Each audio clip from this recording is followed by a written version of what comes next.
The following program, though incredibly nerdy, is intended for mature audiences.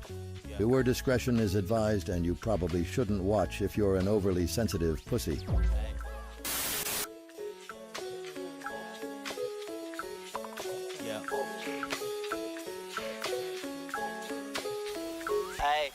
Please, young shoe, tell me how you feel. Tell me. I just stay turned like the wheel of fortune wheel. Turn. And I stay shining like Paul Wall grill. Word. I don't fuck with pigs cause you know that nigga squeal. Never. Call mass appeal. I think I need an interview. Mortal Kombat cause my outfit about to finish you. Y'all are lame and boring like an interlude. I just be working, I do this shit from 10 to 2. Money is power, but pussy it devours. Trying to get paid, I ain't fucking you for hours. Shoes all white like I stepped up in some powder. Trying to stay high, but life is a downer. Everything's a feat when your living ain't free. Couple old bitches and I know they hate me. Bitch, swimming in the women and I think I'm waist deep. Turn on your TV cause I live in HD. You better watch me. I know you love to watch me. Just turn on your TV. You can probably see me. Yeah, I said watch me. I know you love to watch me. Cause nigga I'm in HD. My nigga I'm in HD.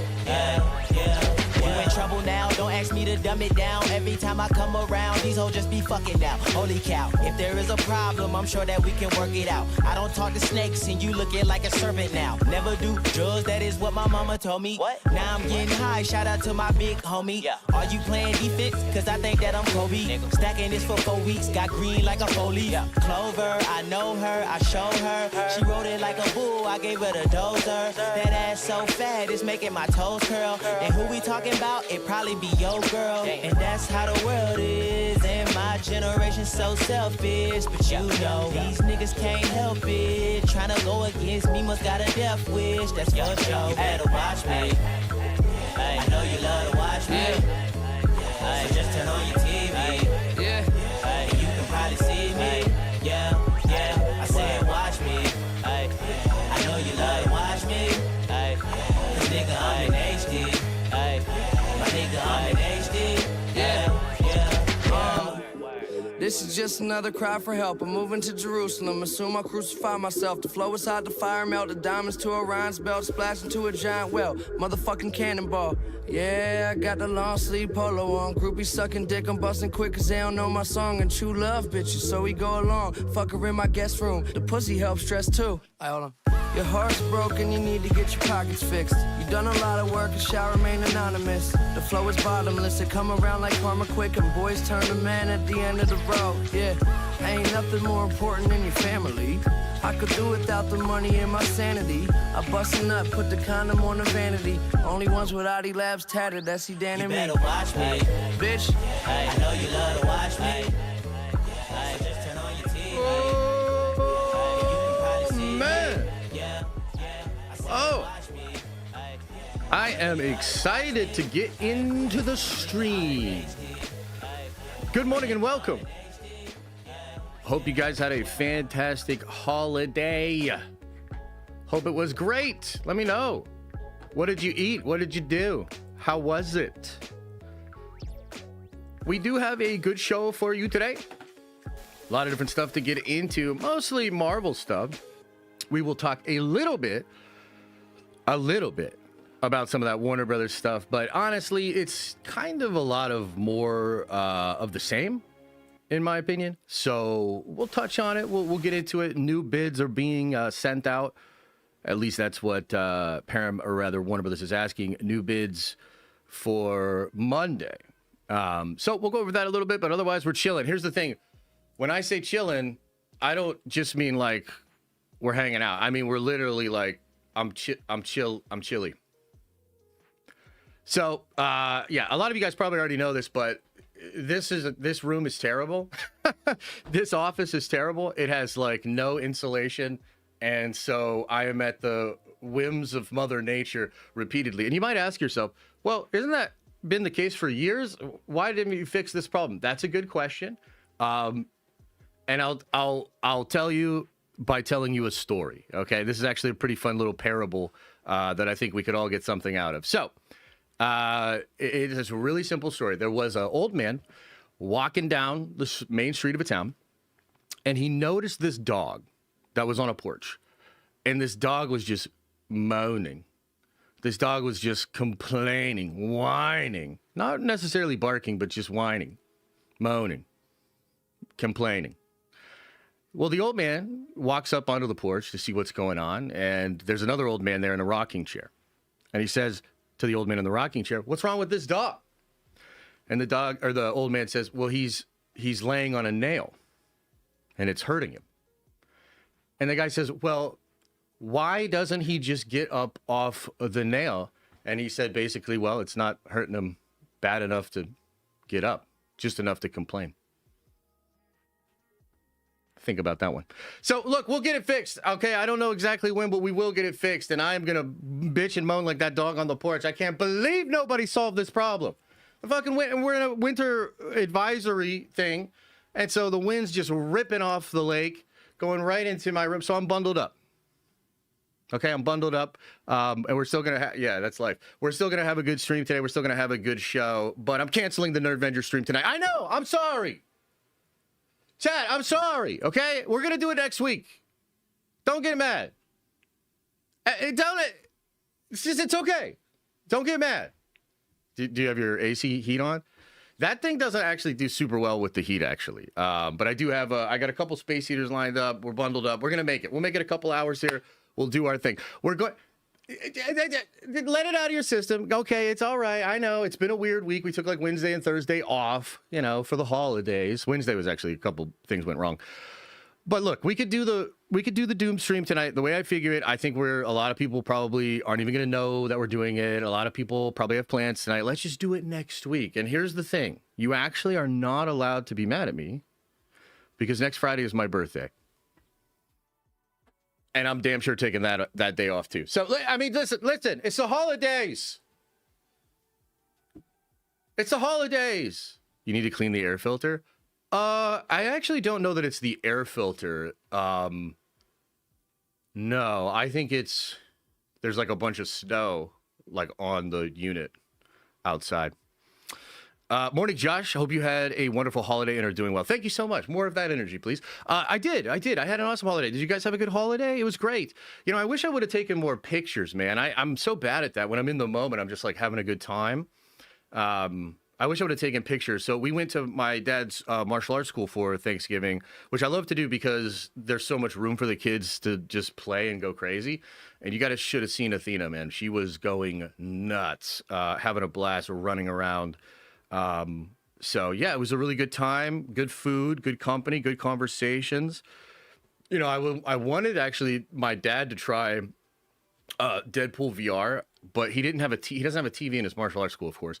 But it would have been cool because I want to kind of cast what he's doing in the VR on the TV. And I just thought we would all kind of get a kick out of it with my dad in VR trying to do Deadpool or whatever. So we'll save that for when we maybe visit his house or whatever next. But yeah, it was a really good time, man. Had a good time. You're on a plane? What's up, Josh? Repping the Nerdvengers from a plane right now. Also, grown man taking his birthday off. What the fuck? Didn't know we had soft hands around here? Oh, man, what? See, this is how they get you. They want you to feel bad about taking your birthday off. Holy, well, you guys know anything about me. I'm not afraid to take a day off. Hey, bro, hope Thanksgiving was good. Thank you, man. It was really good. I hope you had a good one, too. You a Sag? Yes, that explains why you're so sour but really sweet. My dad and brother are both Sagittarius. Yeah, I'm a Sag, man. And yeah, we're an interesting fire sign. I think we're maybe one of the more interesting fire signs, but I'm of course biased. But yeah, I'm a Sag, yeah. Still playing Ark? Yeah, man, I'm over level 50. I think I'm like level 51 or 52. I'm having fun with it, but damn, dude, like, I have a confession. Okay, I have raged out on a couple people in the game, and I'm not proud of what I said. So I'm really hoping that, like, nobody recognized my voice and recorded me. I said some fucked up shit. Okay, I might have been on yesterday, and I might have gotten killed, and I might have, I don't know, started yelling like, hey, I hope all your family's in the living room right now watching you because little Johnny's a fucking loser. You hear that, Granny? He's a fucking loser. Get over here. I'm not done with you. Like, You guys, I sometimes fly off the handle a little bit. Okay, I'm working on it. You know, trying to get the anger under control. But every once in a while we have an outburst. So I was sitting there like I was hot, brother. Like I was hot. But yeah. So good stuff. The jacket is tough. Thanks, man. Yeah, this is from Box Lunch, which I love their stuff. I actually probably got to get in there and see what kind of holiday stuff they have in there. Roid rage. Well, you know, I certainly have had the rage well before taking testosterone, and in fact, in some ways, the testosterone helps actually. But I also can't lie. Sometimes I do feel like maybe we got a little rage induced. I mean, I don't know. Testosterone's a hell of a drug, I guess is what I'll say. But yeah, trust me, the anger predates that. It's like it's an actual issue. It's actually more connected to neurodivergency than anything.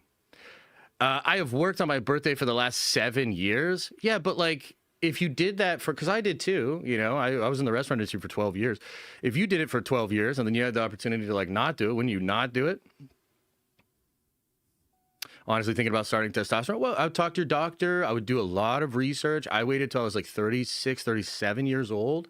And I was also suffering from insomnia, and I had taken 3 blood tests in 9 months and had the data that I thought, you know, supported the decision. So look, I'm not a doctor, obviously. I can just tell you that I'm feeling good. You know, I'm feeling good. So Tom, there's ways to prevent that is what I'll say. There's a couple of ways to prevent that. And if you don't take those precautions, yes, that can absolutely happen. But you'd be surprised that certain, you know, let's say beta blockers or even other chemicals. But yeah, no way you're in your late 30s. Yeah, what do you mean? Do I look older or younger? Do I look older or younger? What are you trying to say here? Yeah, I'll be 38, man. I'm going to be 38 next Friday. Yeah. Crazy, huh? You look 50. You mother trucker! You don't know nothing! Hey, by the way, you playing the 18 on 18 at all? For Marvel Rivals? Are you? You look at least 6'7". How dare you? You look like you would be 28 to 30? Really? Interesting. Okay. Yeah, I mean, I've heard different versions of that or whatever. Yeah, I don't know. Damn, you look pretty all right. Well, thank you, Bianca. I think you look pretty all right yourself there. So thank you. TRT caused Tony to turn into Doctor Doom. Yo, that would be a wild one. So like in 838 or some other divergent universe, they just get him with a little bit of test and he's like, you know what? I think I'm Doctor Doom now, you know? Hey, maybe. Mr. Super, my apologies. Let me check that out. And we are going to get, I already saw one, Shut Up and Dribble. Don't worry, we're going to get into it. We'll get into all the news in a second here. Oh, okay. Happy belated Thanksgiving. Appreciate you, brother. Thank you so much, man. 21 months of nerd venging, and I'm grateful for every day. I love this community, and I love being a nerd venger. Much love to everybody. Nerd vengers for life. Appreciate you, brother. Thank you so much. Thank you so much. Yeah, I'm excited to get into the convos today. There's a lot going on, man. You know, there was more of those images, those drawings. If you guys remember, there was an account that claimed to have access to photos from Doomsday. And this account was, instead of using AI, which I think some of the other accounts are doing, this account was just doing sketches or whatever, drawings of them. Well, so they dropped a couple drawings, I believe yesterday, actually, on Thanksgiving. They dropped a couple of drawings, and then they got spooked. Somebody said Disney Legal might have been involved. I don't know for sure. And they deleted everything. Luckily, the internet never forgets. And we have some images that we're going to talk about. So there's a couple of connections I want to draw. There was also a tease from Robert Downey Jr. himself yesterday, which is not just a tease to me. I think it's in line with a lot of other things that are going on. If you think about the Agbo behind the scenes thing that they shot with Tony and Doom's masks. And I mean, I think we're sort of circling the big reveal. I don't know how much will be told in the trailer exactly, but I kind of think enough will be implied that a lot of folks will be like, oh shit, Josh's theory is probably correct, right? And so I think I'm kind of thinking the whole fandom's about to have this big realization about it. And I think that Downey and some of these other people are sort of teasing that, you know, with that image. So we'll get into that. There was a report about a Spider-Man action scene that sounds really, really cool. And then a little bit of the Warner Brothers situation. I think there was another thing that just popped off too. Somebody have to remind me, but if things come out, we'll of course get into it. Yeah. I'm wearing my Todd's custom leather Indiana Jones jacket right now. Really? Wow. That sounds sick, man. Sounds sick. I tell you what, ladies and gentlemen, before we get into all the Marvel stuff, maybe we could pop open this Warhammer book here. So this is a Words of War miniature book of Space Marine quotes that was gifted to me by Daniel Ha, which, by the way, Black Friday sale for Daniel's hot sauce. Check it out. Daniel, throw the link in the chat. You know, just a little parable, just a little bit of thing to get us excited and maybe set the mood for the day correctly. So let's see here.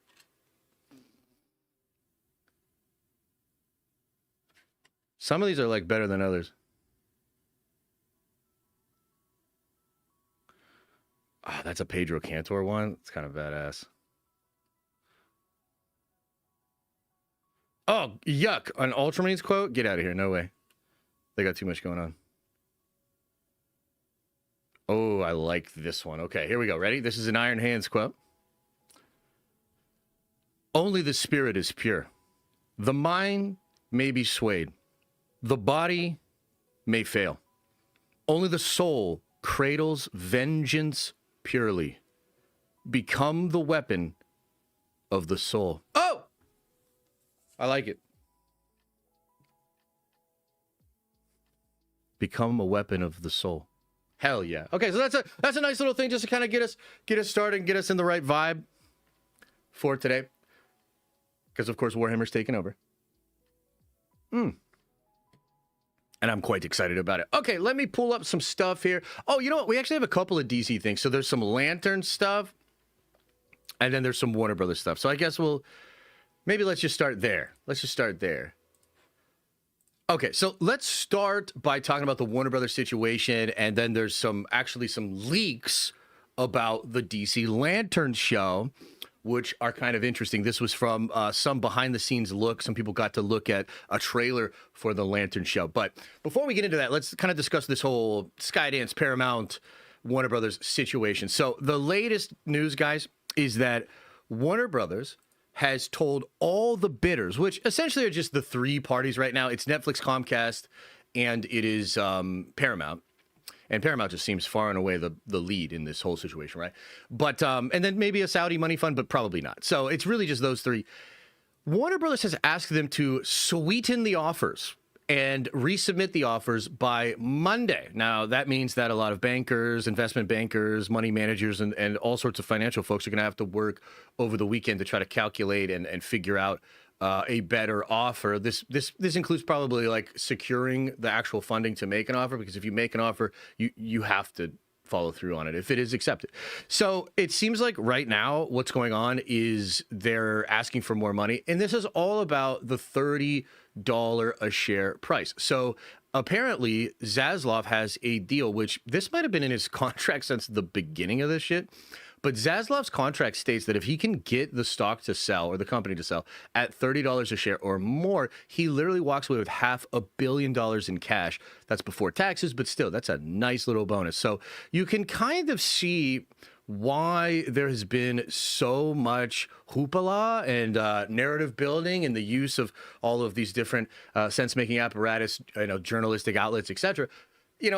I got to be honest here. If I was looking at either getting $500 million or not getting $500 million, I'd probably move heaven and earth to try to get the bidding war to go as high as possible to get that $500 million. Now, the other companies, and I think particularly Ellison, is like dead set against that. And, I don't know if we actually know what the other stock offer was. I think it was around $23 a share. So pretty far away from, that $30 a share mark that Zaslav wants. I would expect we will get this next round of offers, and I think they'll probably accept one of these. I continue to say, I think it's just going to be Paramount. I know there's a lot of reporting out there that maybe the Snyderverse is going to come back and they're doing all these other things. I just don't see it, guys. I think that there are other sort of places and areas to sort of build new IP or to branch out new types of IP. Look at the Rush Hour 4 situation. I think Star Trek is maybe going to get a little bit of a reboot as well. We'll see what goes on with that. Transformers, a lot of stuff. Paramount's been making moves on that front. So I don't know that they really do want to just end all of Gunn's stuff, because they don't, in my opinion, they care more about having the ability to just make a bunch of that content. You know what I mean? So that's kind of where my head's at. That's what I think is going on. And we'll see it bear out. We'll see the numbers, or we'll see the offers come in on Monday. We'll probably know before Christmas if one of those are accepted or not. Honestly, I keep telling you this, and I continue to believe it. I think this thing is going to go down the most boring way possible, meaning Paramount gets it. It's not at $30 a share, although I think the stock could maybe soar to $30 a share after the sell strike point, which is weird. And I don't know what that would mean exactly for the company. But, yeah, I don't know. I guess that part could happen still, I guess, the $30. But regardless, I think you're going to know soon. I think it's going to be Paramount, and I don't think they're going to change much. Now, with that being said, let's look at this, because this is rather interesting. This is the DC Lantern series first trailer details revealed, okay? And there's, you know, from what I've seen, there's some good and there's some bad in here. So let's go over this, okay? So the first trailer for DC Lantern's series was screened during HBO Max's Upfront in Sao Paulo. Now, an Upfront is like, they're just trying to get ads and make, you know, brands that want to collaborate and advertisers excited about the content that's coming out.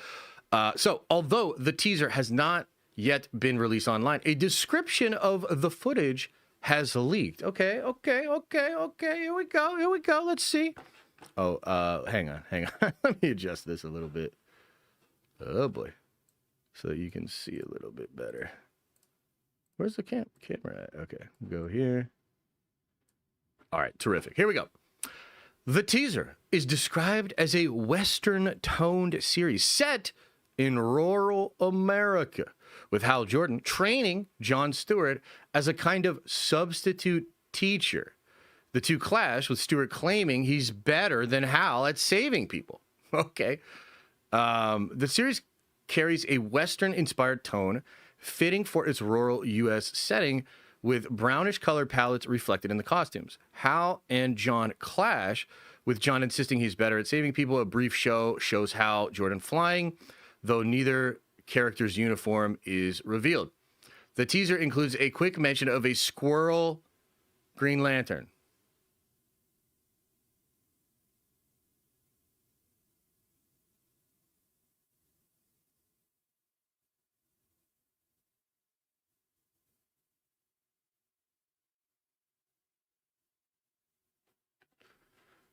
Okay. So that is if I think this is real, and I think we're probably going to get a look at it rather soon here. And I guess before I give my thoughts on this, I will ask you guys, chat, what do you think of that? I mean, what do you think of the trailer? What do you think of the mention of the squirrel, Green Lantern? What do you think? What do you think, man? Like, what do you think's going on? Yeah, no, I think it's real. We'll find out soon.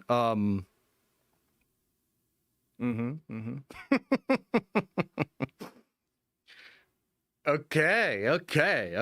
Yeah. Kind of love it. LOL, DC is dog shit. That's it. Excuse you. When I first saw this, I thought Josh would react like that. Yeah. Rocket worked. Fair. This is the vibe of the Lanterns, to be fair. Okay, yeah, some fair comments there. So, man. Okay, so I understand this whole substitute teacher thing. I understand Jon thinking he's better at saving people or whatever. If they stick to the comics, I believe Jon was a sniper in the military. So John, Hal was like an Air Force pilot. John was like a sniper, and I believe he served in some of the conflicts in the Middle East, if I remember correctly. So, yeah, I mean, look, I think here's the thing. There's a way this could go that feels natural and fine, and there's a way this could go that would feel icky and feel like Hal Jordan's getting replaced and feel like it's this weird thing to kind of push this character aside. I mean, a lot of people sort of sounded the alarm on this when they cast a 60-year-old Hal Jordan anyways. And of course, I mean, the Justice League Unlimited, Jon Stewart was the Green Lantern, and he was fantastic, and there was a lot of depth to the character and a lot of awesome things they did with the character. I don't know. I mean, I want to be excited about this show. Okay? I really want to be excited for the show. I love the Green Lanterns. I think Green Lanterns is maybe one of the most underserved things from comics in general in the realm of adaptations to live action. That Reynolds John was terrible. Barely any Green Lanterns, even in Zack's stuff, although there is some cool stuff, of course, in the Snyder Cut. Yeah, I don't know. I'm looking for more with the Lanterns. I mean, Guy Gardner was better than I expected in Superman, but still not really what I'm looking for out of a Lanterns character, show, plot, etc. Right? So I don't know. For me, there's just a ton of red flags here. And then that's not even to mention the Squirrel. So look, the Squirrel Green Lantern, you might say, okay, that's just like a little offhanded thing. It's whatever. This is accurate to the comics, etc., etc., etc. But let's be real about this. We all know why this is potentially an issue. It's because it's way too James Gunn. And I would ask you to consider that this is the teaser trailer. This will be the world's first look at this show. Right? And so are we about to get the first look of the Lantern show?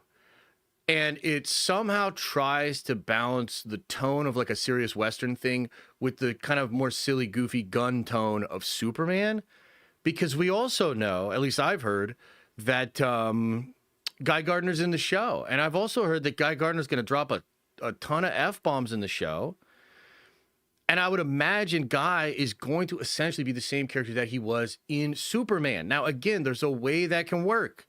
But I think like myself and many others in the fandom are like just kind of concerned. You know what I mean? Like, I don't know that I even want to like use the effort to make it work. Like, just make it serious. And I thought Lanterns was the only thing coming out. Maybe Clayface. I mean, I'm not really into horror, so I'm not going to vibe on it like that, right?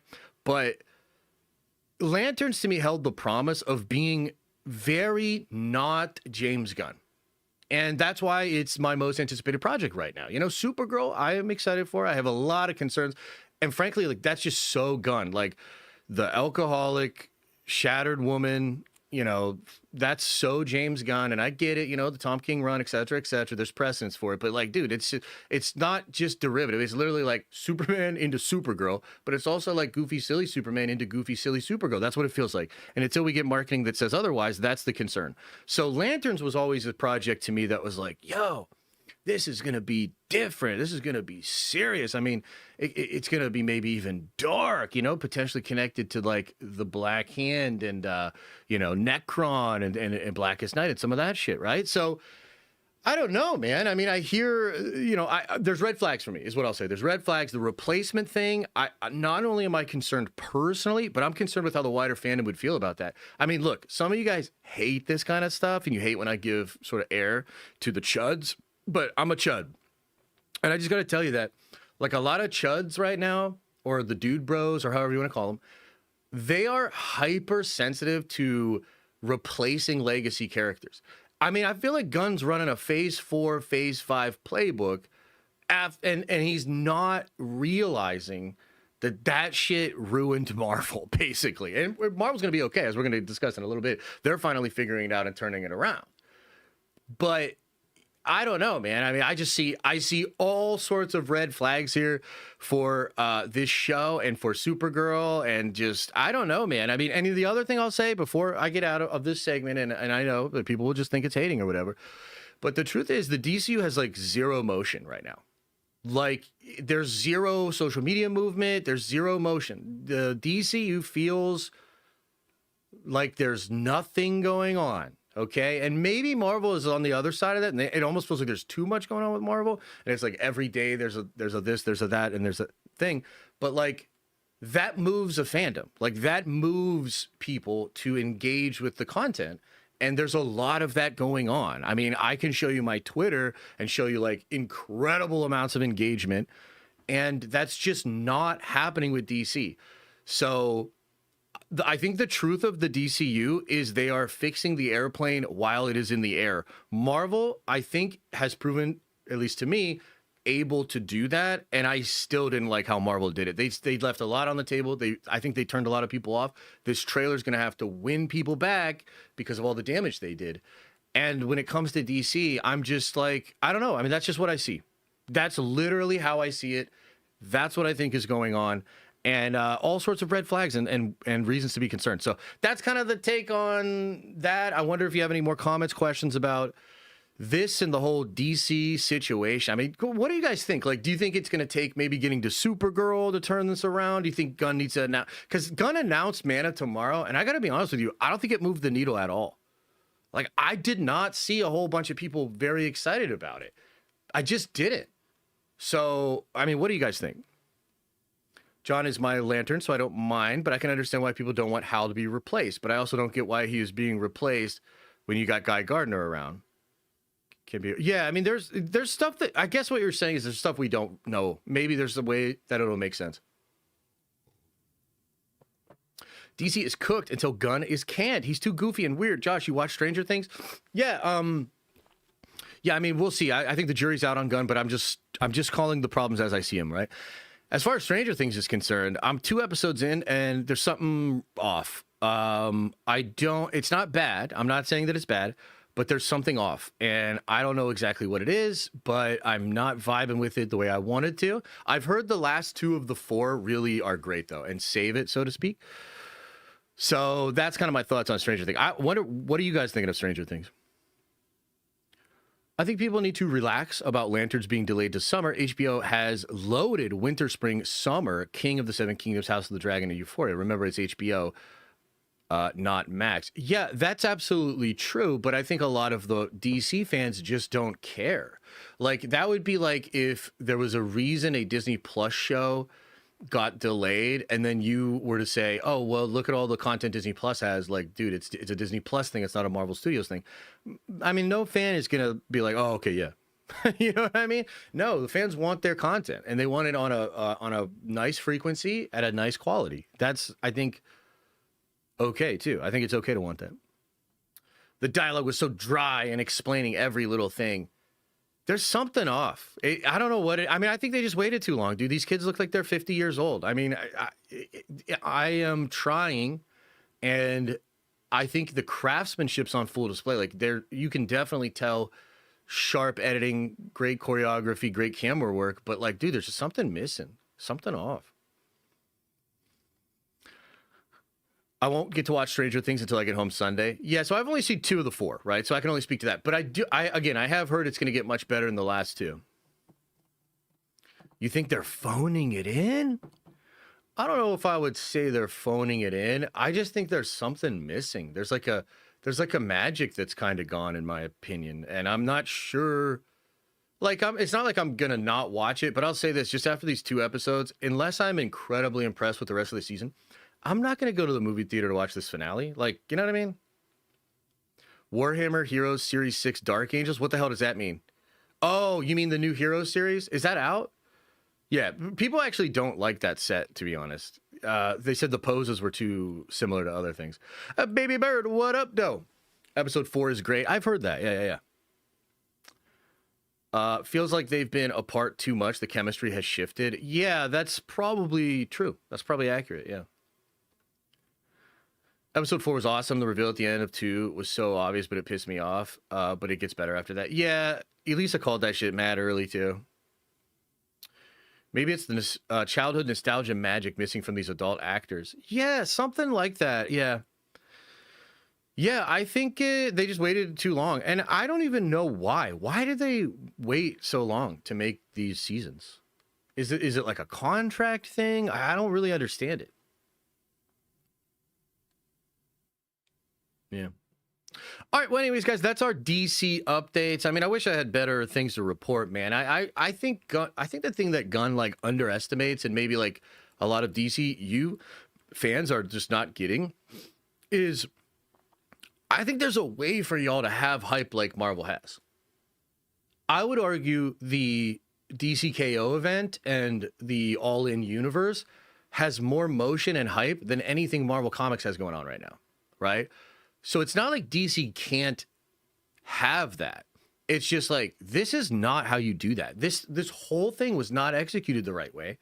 And again, like I've kind of been saying that, and I think now we're sort of living in the reality of that just being what it is. And some people maybe don't necessarily even understand why. Well, that's because like there's this whole part of the job that Kevin does that people like totally look past. I mean, this dude will schedule filming so that he has footage for Comic-Con.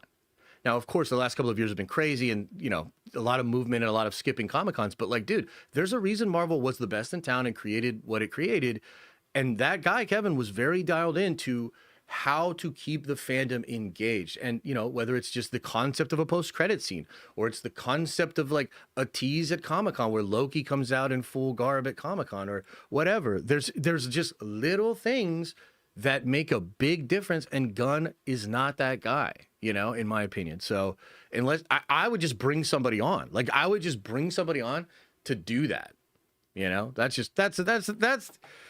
how I see it. That's how I see it.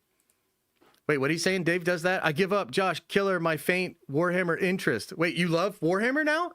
You want me to do another Warhammer quote? Is that what's going on? We're all excited about Warhammer now?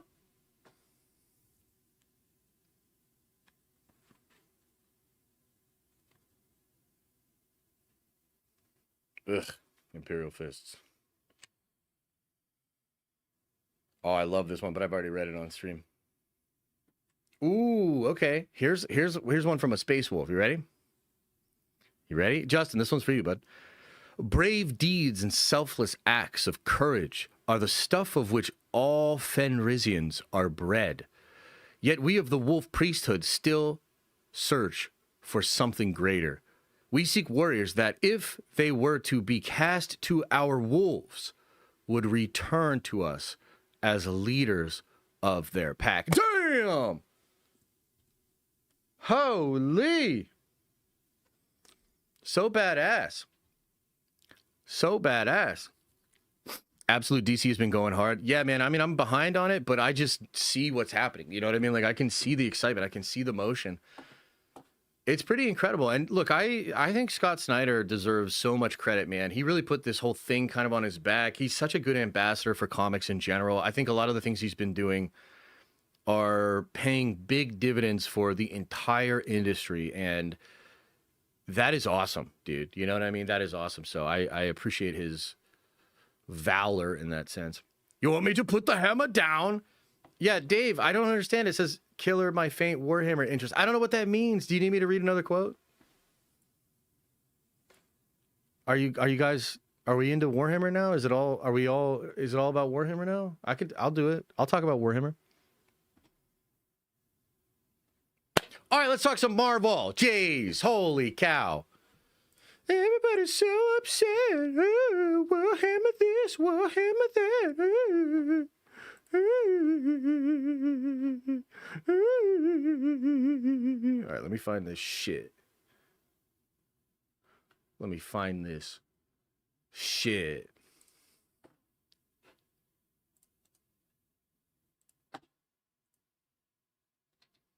Do do do do do do. Do do do do do do. Okay, let me find is this it right here? Oh no, that's another great Warhammer meme. Okay, well while I find the thing I'm looking for, just check that meme out. Do do do do do do. Do do do do do do. Do do do do do. Do do do do do. Okay, here we go. Alrighty. Let's talk a little Spiders-Man, dude. There's some wild stuff going on with Spiders-Man's over here. So little report here. Spider-Man Brand New Day has reportedly filmed a scene with Spider-Man and the Punisher fighting mind-controlled damage control agents who are trying to help Scorpion escape prison. Okay, so that's pretty interesting for a couple of different reasons. Number one, there was a whole shooting schedule that was leaked, actually, for Spider-Man. And within that shooting schedule, I don't know if you remember this, it was like a calendar with a bunch of sticky notes. That now appears to be 100% real. So I'll pull that up for you because like it's literally like the timing and shit. It's just wild how much of this stuff, like, you know, you post one little image, you know, of the shooting schedule and all these internet detectives just get out there and figure it all out. So it said in August they'd be filming Spider-Man vs. Scorpion scenes. Includes a fight sequence with the Department of Damage Control guards. October, they're filming the prison fight scene. Now, I think that they got pushed back a little bit. I remember Tom had an injury. There might have been something else that happened as well that caused it to get delayed a little bit. But generally speaking, it does seem like this was accurate. So you have Spider-Man vs. Scorpion, you have the guards, and it seems like it's going to be Peter and Punisher fighting against them, and then the prison fight scene is the one that's currently being filmed right now. So that's kind of cool. Now, there's a couple of things operating here, of course. There's the mind control element, and it seems like what's going to happen here, because look, a lot of this is coming out slowly, and I've said this before, but you can kind of see how, you know, the main scoopers, the insiders kind of drip feed information that they get all at once over time to keep you coming back to their Patreon and shit, right? But the point I'm trying to make is, with regards to this film, you could kind of see how, like, last week Daniel's like, oh, it's a person that can control people, and then this week it's like, oh, the guards are being controlled and Punisher and Spider-Man are fighting against them, right? So you can kind of see the through line there of how that's going. And, oh, by the way, and I don't know what to say exactly, but I guess I'll just say this. I strongly feel as though the Jean Grey thing is still in play. And I may or may not have been told that by somebody that may or may not be working on the film. But here's the thing. It's not good enough yet for me to come out and be like, yo, confirmed. But I will say, I feel like I'm right. And I ask you, chat, would it not make sense if it were, let's say, a evil version of Jean Grey? Would she or would she not have the ability to control these prison guards? That's what I ask you. And I guess the other question then, because the other thing is Shathra, right? So a lot of people are saying it's Shathra. I think Majestic still thinks Shathra. I think a lot of people still think Shathra. I guess I would just have to ask you, like, do you really think Shathra would be able to control all of these damage control guards in order to get Scorpion out of jail? Now, maybe, okay? But the way I understand Shathra's control is that she controls people by maybe shape-shifting. There's maybe some pheromone stuff at one point. I heard it described that, like, there's this one thing where she, like, does these stingers, and the stingers can cause people to maybe join this hive mind kind of a situation, but that's mostly reserved for, like, literal drones. She creates drones that are known as, like, hornets or some shit like that. And again, it's this whole idea of, like, the hornets or the wasps eating the spiders, and the spiders maybe eating the wasps and stuff like that. So that's, like, the symbolism that's going on there. But I mean, I just want you to really think about that. Do you really think Shathra would have the ability to manipulate a whole bunch of prison guards in order to free, Scorpion? Okay, so that's one side of it. Now, I will say this: we're hearing a lot about Bruce Banner and his involvement in the film. And we're hearing a lot about how, because do you guys remember there were those leaks we read that I was like, oh man, this sucks. Like, I hope this isn't real because it feels kind of lame. But it basically involved something like a gamma signature that Bruce Banner was able to like notice about Peter. And it had something to do with the spider totem powers, the abilities, and potentially even something to do with the symbiote. Okay? And Alex Perez kind of keeps teasing this thing. And I want to be clear here because sometimes I feel like I put words in Alex's mouth, and that's unfair. He knows a lot. He will tease a lot, and then I will often speculate on his teasing and draw some conclusions that, although I think are accurate, are not exactly him saying what I am speculating he is saying, right? So let's be clear. However, I think a couple of things have been teased by Alex. I think Alex has teased the symbiotes and Hulk situation. I think Alex has teased... How do I say this? I think Alex has teased that Bruce Banner was the one that created the spider that bit Peter, frankly. And I can't exactly say how I feel as though he's teasing that. Maybe you guys have seen his tweets. Maybe you guys have heard the things that are going on around that whole thing.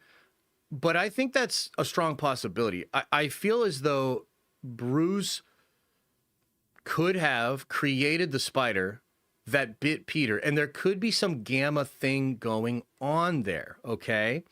What is gamma? What is gamma energy exactly? What does that exactly mean? I think that whole concept may well be explored a bit more, partially because we might get the Maestro Hulk, partially because we might get the Greenland thing in Secret Wars. And if you remember back to the concept art with Hulk and She-Hulk and Scar, there's a lot of Hulks around him. There seems to be a lot of regular ass people that are Hulks, sort of doing day-to-day shit, you know, buying in the marketplace, selling in the marketplace, or whatever.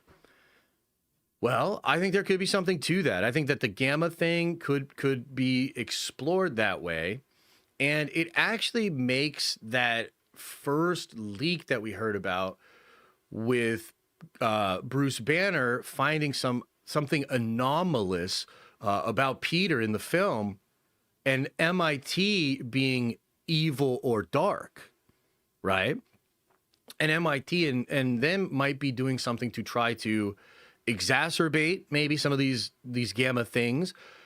Maybe using the symbiote, they are trying to create drones. I mean, potentially, if it is a symbiote control thing, that could explain how the damage control people are fighting against Peter and them, and maybe that makes you think Shothra a little bit there, right? But yeah, there's a lot of interesting stuff going on with the whole Spider-Man thing. And anytime we get a little bit, I mean, this is one of the things I really, really like to do. I think often, you know, Daniel's just kind of piecemeal stuff out, and I totally get the game. I get the hustle. But the thing that I kind of like to do is look at what is being said, compare it to what else I think I know, and kind of like just try to, I don't know, I guess prognosticate what is actually happening in these movies. And I feel like I'm kind of good at it. You know what I mean? Not perfect, but pretty good. So that's kind of my thoughts on what's going on. And these rumors, by the way, feel a lot better to me than even those older ones. And even if it is Shothra, but it's going kind of like, you know, this direction and maybe connecting Banner to Bruce's or to Peter's Spider, which, like, look, here's the other thing that I'll say about this. This is where I'll lose some people because it's such a wild fucking idea. But I think the truth is there could be something about how these events took place in the Prime universe versus how they took place in the Sacred timeline, which was created by He Who Remains. And I've also mentioned the possibility of other Avengers or characters that are in the Sacred timeline, and maybe they were somebody else in the Prime universe. I know that's a really crazy idea, and that's where I'll lose some of the normies, and they're like, what the fuck? But that is something I'm thinking about. So, yeah. With all that being said, chat, what say you? What say you to this whole situation? Let's talk a little bit about this. And also, just out of curiosity, like, where's your hype level for Spider-Man? Is it high? Is it low? I've seen some people say it's higher than Doomsday. I've heard some people say, I don't know, this feels so weird. It's weirder than Doomsday. Maybe they dropped the ball here. What do you guys think? I don't see how the symbiote is involved. Well, a couple of different ways it could be. The symbiote, and there's some effort in the Venom movies to explain this. The symbiotes were created and enslaved by Null. Okay? They're enslaved by Null. And in the comics, that's what Clintar means. It actually means cage, and they're all kept in there. But at some point, they rebel against Null. Okay? And they actually go around, start spreading life and becoming symbiotic with other, you know, people, aliens, groups, and whatnot. And they kind of like rebel against Null. And when Null breaks out of his cage, he turns a lot of the symbiotes back into mindless drones. He dominates them again. Not all of them. And the ones that he doesn't dominate are on the run.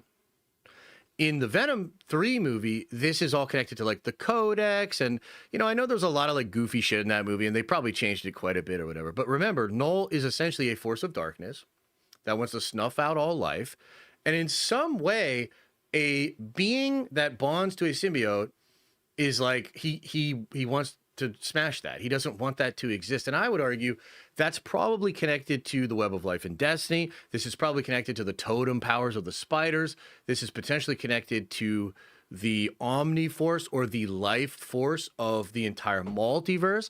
And these seem wild. They seem like wild ideas. You would think, no way it's connected to all of that. Well, I promise you there are whiteboards inside Parliament in Marvel Studios' office that have these concepts written. It's not that they will always follow through on them, but there's like a show Bible that's sort of created through Parliament of how these elements work together and what elements are important.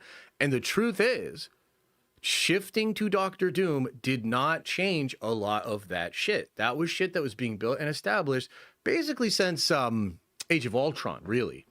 And so that is a potential way that the symbiotes connect to it. Connor says, can't wait to see Steve causing incursions by clapping Peggy's cheeks, sending ripples through the multiverse with each thrust. Yeah, that would actually be amazing. I think they should do that. You know, they do those 10-hour videos.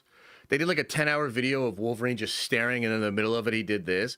Why not 10 hours of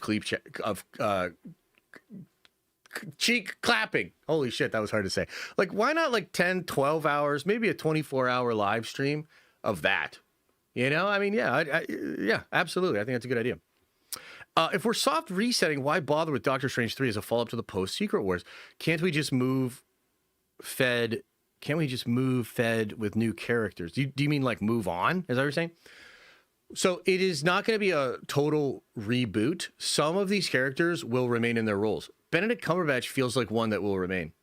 I think Benedict was the prime version of Steven. And I think that's why Alex said that thing about his memory.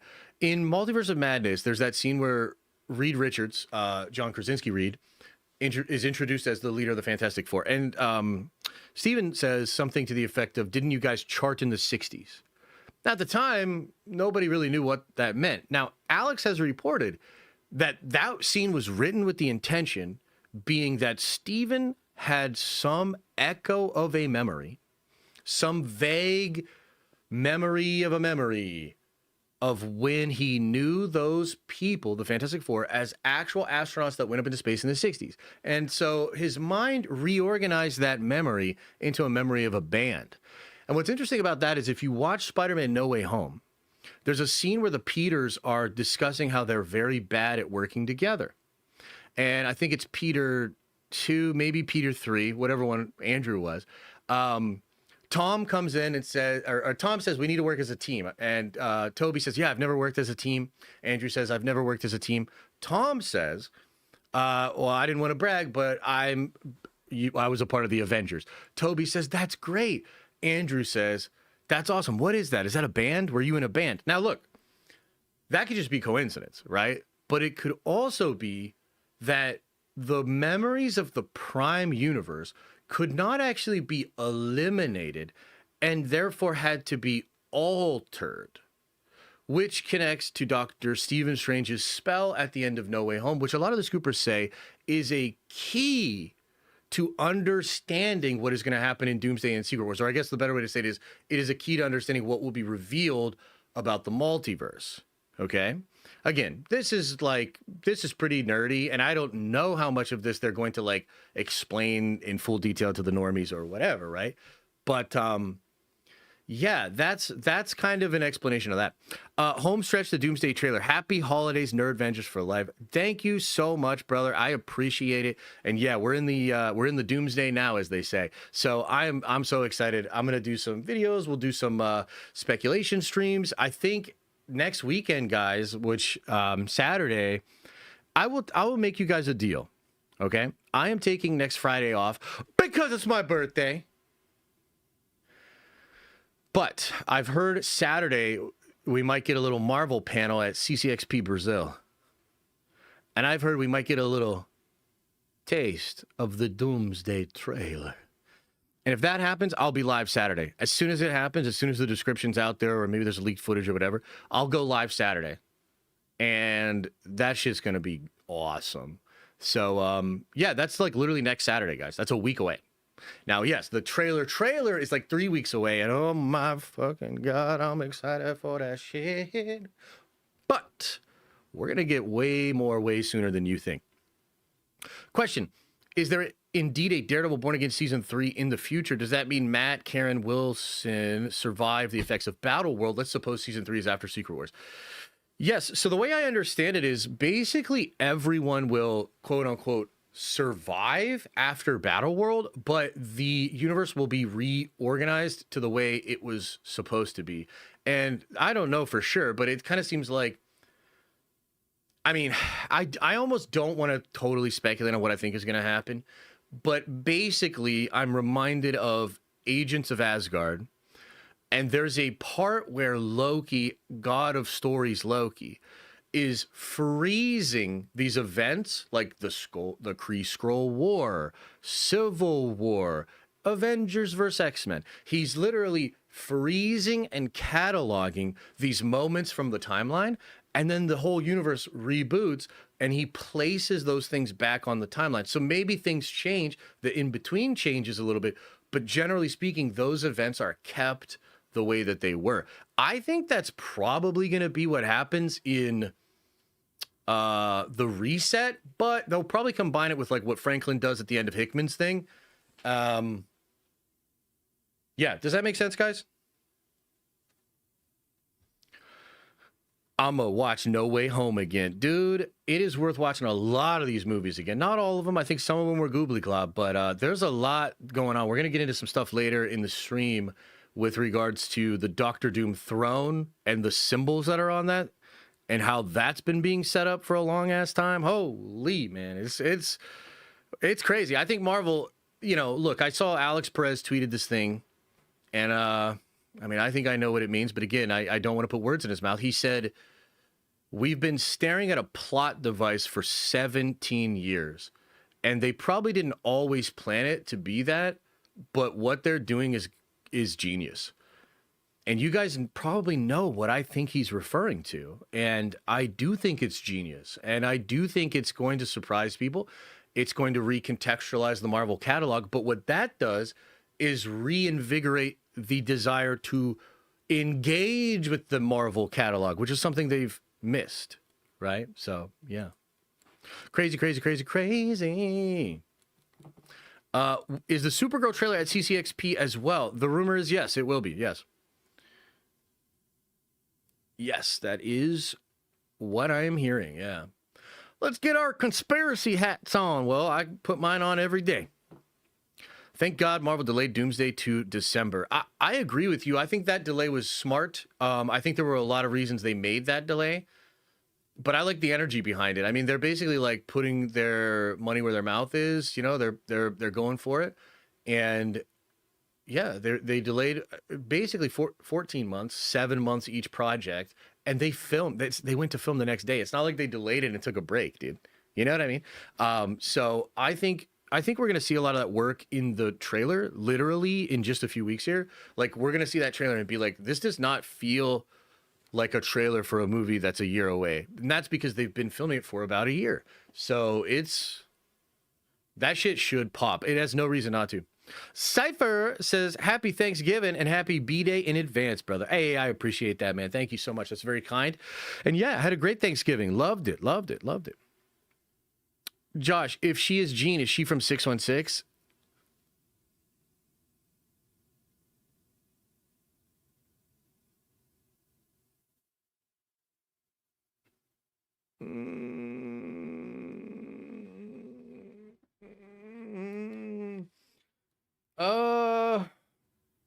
That's a good question. I don't know. But I think she'll here's my answer.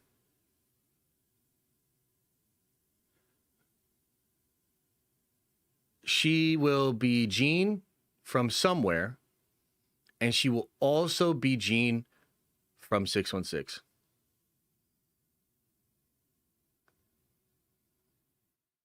That's the way I would answer that.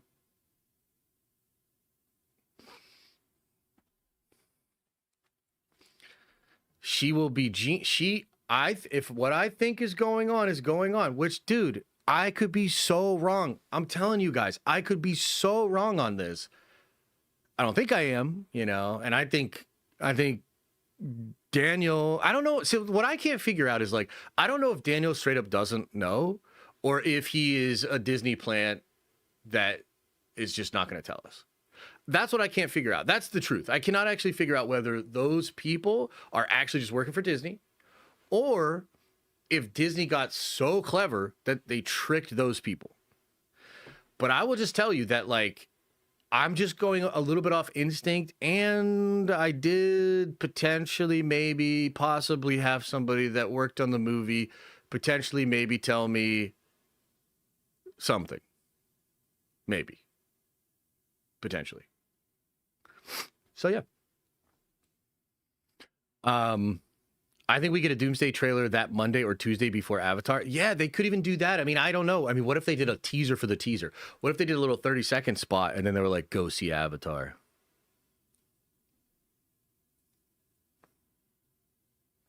That could work. That could be kind of sick. That could be kind of sick. That could be kind of dope. I think I'd like it. Okay. You want to talk a little bit about Victor Von Doom versus Tony Stark? Can we talk a little bit about Victor Von Doom versus Tony Stark? Guys, wasn't it always obvious this was going to be a thing? I saw people in response to the thumbnail on this stream here, and also just in general on social media, I think I've been talking about it. I saw some people being like, I don't want that, no way, whatever. I don't know, guys. Like, wasn't that always obvious? Chat, correct me if I'm wrong, but wasn't it like always obvious that those two were going to face down? I mean, did you really think they were just going to bring in Downey as Doom? Tony's gone forever, and it's just Victor now? Like, did we really think that's what it was going to do? I mean, here's the thing. I'll remind you of a couple things. I'll remind you that last July, a lot of the scoopers let it spill that Tony was absolutely coming back as well. Chris Claremont, who we just basically had it confirmed, was not speaking out of class. I mean, he was speaking out of class, but he wasn't necessarily speaking out of turn. He was correct in some of the things he had said, which, by the way, I didn't even tell you some of the other juicy stuff that he said, but if you know, you know. So that's seeming more and more correct. And then I think you look at the teasing from Marvel itself, the Agbo stuff. There's been multiple like teases. Remember the gals had the Doom mask and the Tony mask and all that sort of stuff. I think Downey's teased it a good bit. I mean, who do you think it was dressed as for the chairs? You know what I mean? Like, who do you think he was dressed as for the chairs? I think he was dressed as Tony. And so to me, I don't know. To me, I just thought it was always obvious that it was going to end up Doom versus Tony, and especially when you understand what the retcon is going to be, I think it's pretty obvious that it's about Tony and Victor. Okay, so that takes us to this here. This is a tease done yesterday by Robert Downey Jr. And man, I got so lucky on this one. I think I was literally taking a poop. And I sat down, opened up Instagram. It was a minute ago. You can see on my post here, literally a minute ago. So I got it within a minute of Downey posting this. Screenshot, liked it, commented, screenshotted it, put it on my Twitters. Got 81,000 views on my Twitters, which is pretty good for the Twitters. So that's nice, little serendipity. But more to the point, what the fuck does this mean? What the hell? So we got Tony and we've got Doom snapping the wishbone. So how many of you guys know? How many of you guys know what the wishbone thing is? Like, how many of you know what that means? And let's see here. Beast of Sofani, appreciate you, says, Lord Josh of Nerds. No BS. What are the Doomsday Secret Wars non-negotiables? Also, is Nick Fury important or Impact cooked or still can be redeemed? I think Nick Fury's shit can still be redeemed. What are the non-negotiables? I want Doom to be dark, and I think that's happening. I want Battleworld to feel at least a little bit as epic as it did in Hickman's run. You know, I think that's really, really important. And so I would say the non-negotiables for me is that Victor has to feel like Victor Von Doom. And I cannot, the movie should not make us think I'm looking at a Tony Stark variant. I want Downey to be so compelling and convincing as Victor that just by hearing him and seeing him, we rethink Tony, not the other way around. Okay? I don't know that that's necessarily non-negotiable, but what I would say is non-negotiable is like he has to feel authentically like Victor Von Doom. The way he moves, the way he speaks, the things he does, the company he keeps. I need to feel as though it is Doom. So that's probably the main non-negotiable for me. But I appreciate the 10, man. Thank you. Okay, so what's the wishbone thing, guys? What's the wishbone thing? In fact, let's look it up. Let's see what ChatGPT has to say. Let's ask the AI. You know, it hasn't taken over the world yet, so it can still help us out. What is behind the splitting of the turkey wishbone? Let's see. Okay, so this actually goes back to the ancient Romans. Interesting. The wishbone, technically the furcula, was seen as a lucky bone. Romans believed birds had prophetic powers. They would dry the wishbone in the sun and stroke it for good luck. I like to stroke my bone for good luck too. Okay, anyway, when the Roman Empire spread into Europe, this belief traveled with it. The lucky break tradition started when there weren't enough bones. Oh man, there's a shortage of bones. In early Europe, people started pulling the bone because there weren't enough wishbones for everyone to touch. Breaking it meant more than one person could receive some of its supposed magic. The meaning behind the split. When two people pull the wishbone, the person who gets the bigger piece is said to have the wish granted. Symbolically, the bone is tied to good fortune, wish fulfillment, and luck going forward. Why it became a Thanksgiving thing? The English settlers brought the practice to North America. Turkeys had large, easily accessible wishbones, so the tradition stuck to Thanksgiving dinner cultures.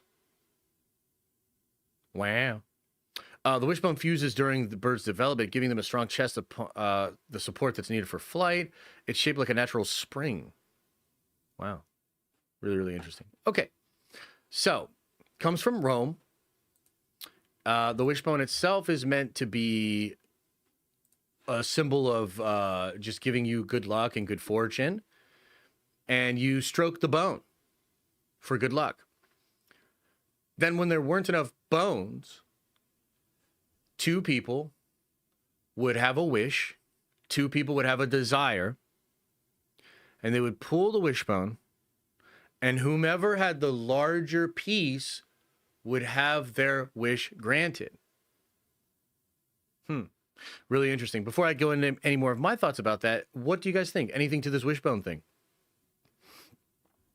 Anything to this wishbone thing here, huh? Is it worth watching the entire MCU to prepare for Doomsday? Entire MCU, meaning shows as well. I've only seen the movies. I think some of the shows are important, but generally speaking, I think it's going to stick mostly to the movies. And what I will tell you, my brother, is I'm working on a video series that's going to break down these things in like 20 to 30 minutes, and I'm going to go deep, dude. So if you're, I mean, watch the movies because they're good and fun, and you can get something Easter eggy out of them as well. But I'm working on a dedicated series right now, which is going to start after this trailer drops. I'm going to go back to all these Marvel movies, looking at them from the perspective of where Doctor Doom could be showing up in here, or rather, more correctly, it's what would Doctor Doom notice about these individual universes? What from these films might matter when it comes to Doomsday or Secret Wars? Because all of these films, like, here's the thing that's kind of interesting, King, my king. What Marvel is doing in these next two films is the most meta contextual thing they've ever done. The whole idea of the Multiversal Saga and He Who Remains as its narrator is to explain why the past 50 to 60 years of Marvel content has not represented the universe of Marvel Comics, meaning, well, the X-Men are only over here and they can't interact with the Avengers because Marvel owns this and Fox owns this, and Nicolas Cage Ghost Rider is the only being in here, and it's not Mephisto because they didn't have the rights. And, you know, why is the Spider-Man movies not interacting with the Fantastic Four? There's no Baxter ability. Like, what the fuck happened? Well, the real answer is it was split up license-wise, right? Some corporation had this piece, some corporation had this piece. But what Marvel is attempting to do with the Multiverse Saga and really with Secret Wars and Doomsday is to give you a meta-contextual reason as to why that happened. And why it happened was there was a prime universe, which represents the comic book version of the universe. All the characters are together. They all know each other. It's great. And what happened was there was a secret war in the boardrooms, right? And a nefarious figure, one of many executive suits, took that universe, spread it all out, removed elements, basically compartmentalized and sold it off for parts and controlled it. And the meta-contextual version of that is He Who Remains, the Sacred Timeline, the TVA. What's really cool about that is it will allow us to go back to those films, and I'm not just talking about MCU movies. I'm talking about Nick Cage Ghost Rider. I'm talking about the Blade films with Wesley Snipes. I'm talking about the old Fantastic Four movies. It is going to allow us to go back to those films and revisit them through that lens, and now they're all canon because of that. Like, does that make sense?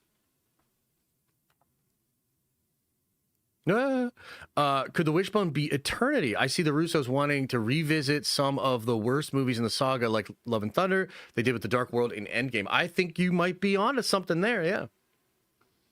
I think you might be onto something there.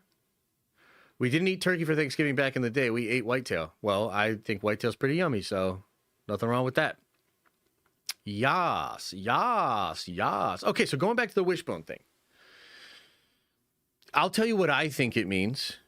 And I also think it connects to all of the Marvel Entertainment posts that they've been making lately about Because I Knew You. Okay, I wonder if anybody in the chat knows where I'm going with this. Have you seen these posts that Marvel Entertainment is making? I made pizza for Thanksgiving. I actually really wanted pizza last night. I think it was because I did like 3 rounds of Turkey Day leftovers, and it was still hungry. And was like, yeah, I could go for a pizza. But I didn't end up doing it. Okay, does anybody know where I'm going with this? Maybe not. Okay, so Marvel Entertainment. Let me see if I can just pull it up for you. Because maybe seeing it will help. Marvel Entertainment right now has been making a series of posts seemingly teasing the promotion for Doomsday. And here's what the posts look like. Oh my God, silver just hit 55 an ounce. Okay, Marvel Entertainment. I might sell some silver today, boys.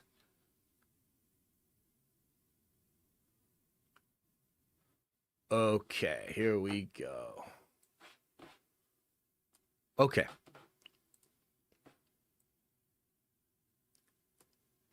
Okay. Okay, here we go. Because I knew you. Because I knew you. Because I knew you. Because I knew you. Because I knew you. Because I knew you. Because I knew you. Because I knew you. Because I knew you. Because I knew you. Because I knew you. Okay. What does it mean? What do you think it means? Anybody have any theories? Duel of the Fates type vibe with the Wishbone? Yeah, maybe a little bit. Thanks. Makes sense. I'll watch the movies. Appreciate you, brother. And thank you. Get some Papa John's. I might get some Papa later. I might get some Papa later. That's just a Wicked thing? Wait a minute. That's from Wicked? Okay, now I need to educate it. Explain the Wicked thing to me. What's the Wicked thing? Because maybe we're talking about the same thing here. Somebody explain the Wicked thing to me. Fitness Girls. That's a cool name. Are you an account that... I think I've seen you before. Did you stop following me on Twitter, Fitness Girls? I love hot fitness girls. Please follow me again on my new account. What? It's from a song. Okay, what's the context of the song, though? Okay, because I knew you, I have been changed for good. Okay, okay. Anything else? I mean, I already feel like I know what they're trying to get at here. Sounds satirical. Everybody in those pictures is dead or gone. Are they though?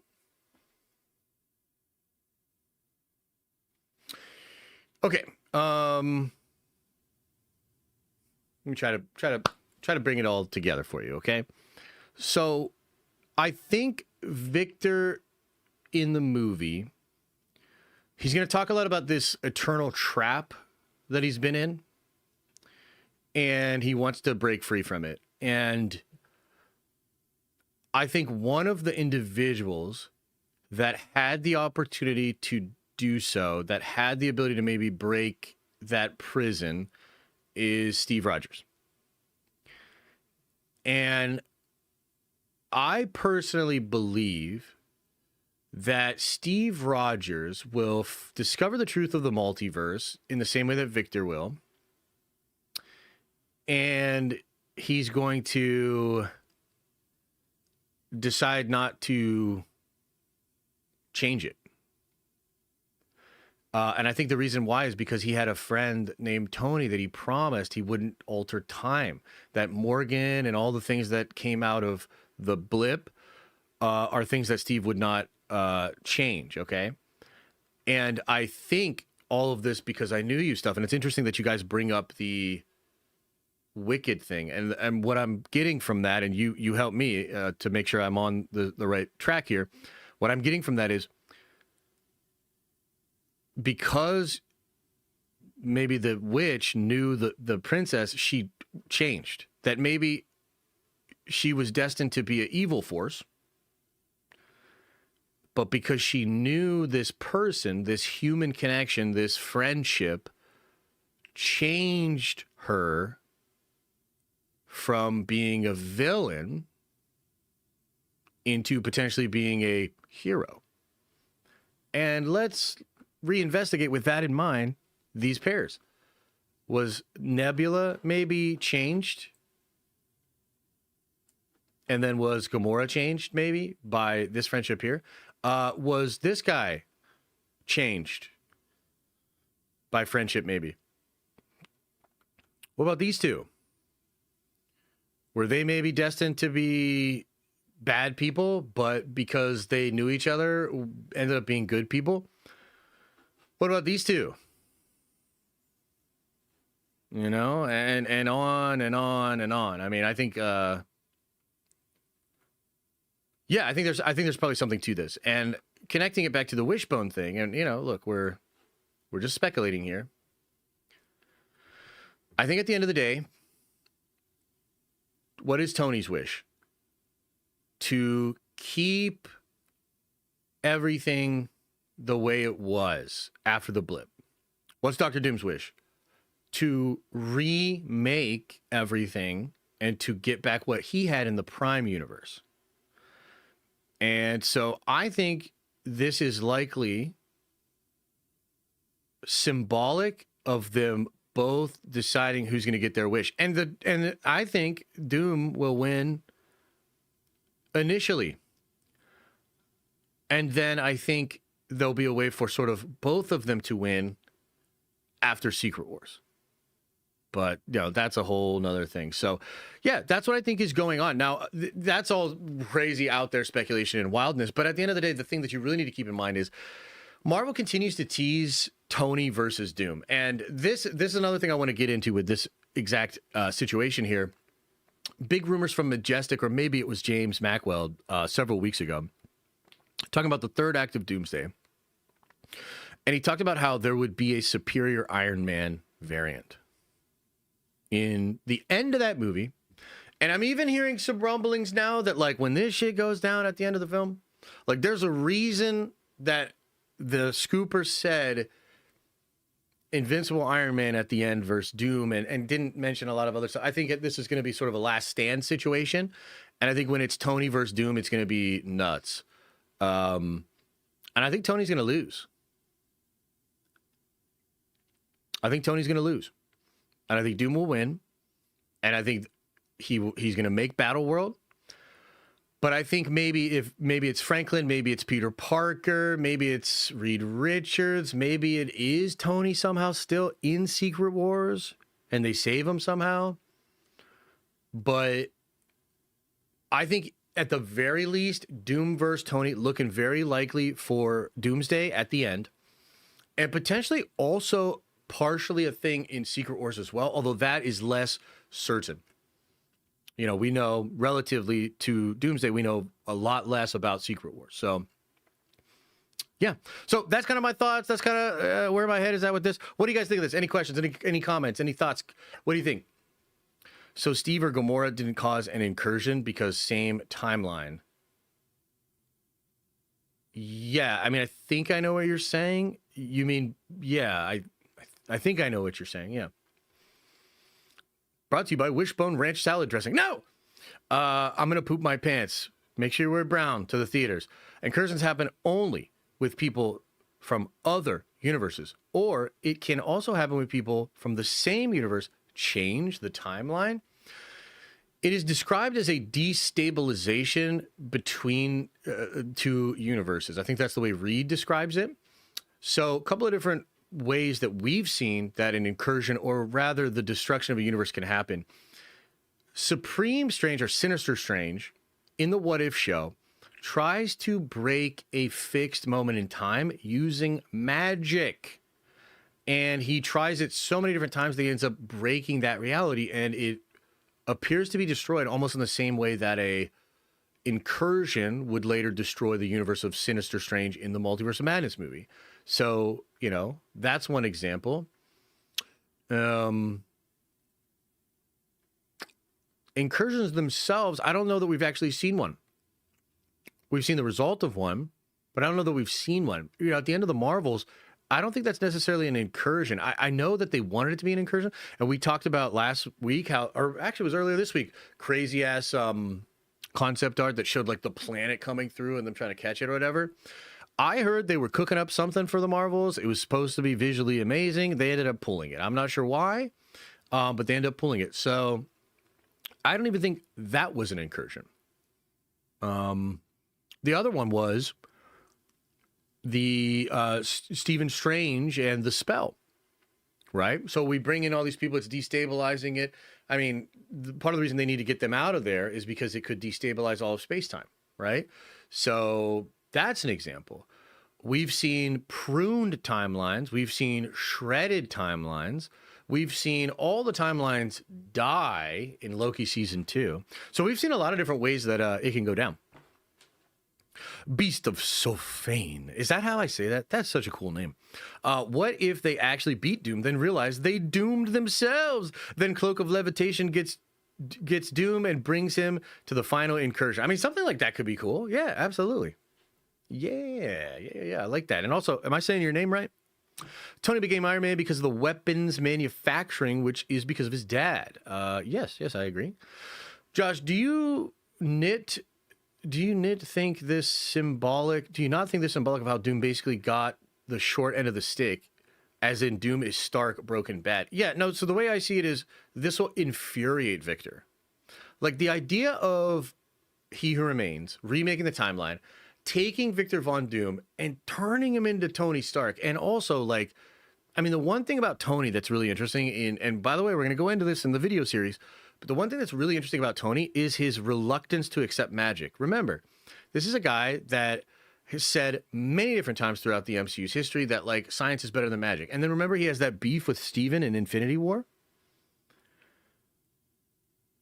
So, like, what's interesting about that is, well, if you had a Victor Von Doom variant and you wanted to prevent him from being all that he could be, let's say, you probably want to remove the magic element from him. With just technology, Doom is something like an Iron Man. With magic, he is so much more. You know what else is really interesting that I've been thinking about? Because now I just got to yap, okay? You know what else is really interesting? Do you remember that the Baxter building and the Baxter Foundation in Multiverse of Madness, they were using magic and technology together? They use the sand, I forget what the sand was called, but they put the sand into handcuffs that use technology to be able to keep magic users in handcuffs. That universe was literally using technology and magic together.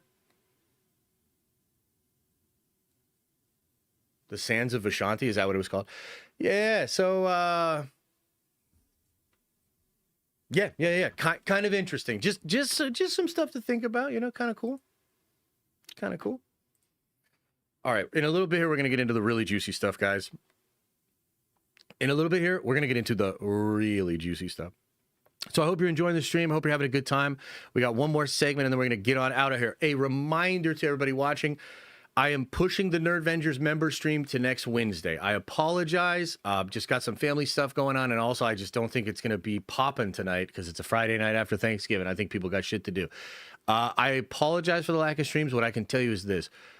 I'm cooking, and we are going to have so much fun over the next couple of years. I am probably going to miss a few more streams in December, one for my birthday, and then a couple here and there just because it's holidays. But I have a lot of cool ideas, man. We are going to have some fun. Like, dude, trust me. I've got some shit planned, and I know even more than I'm saying.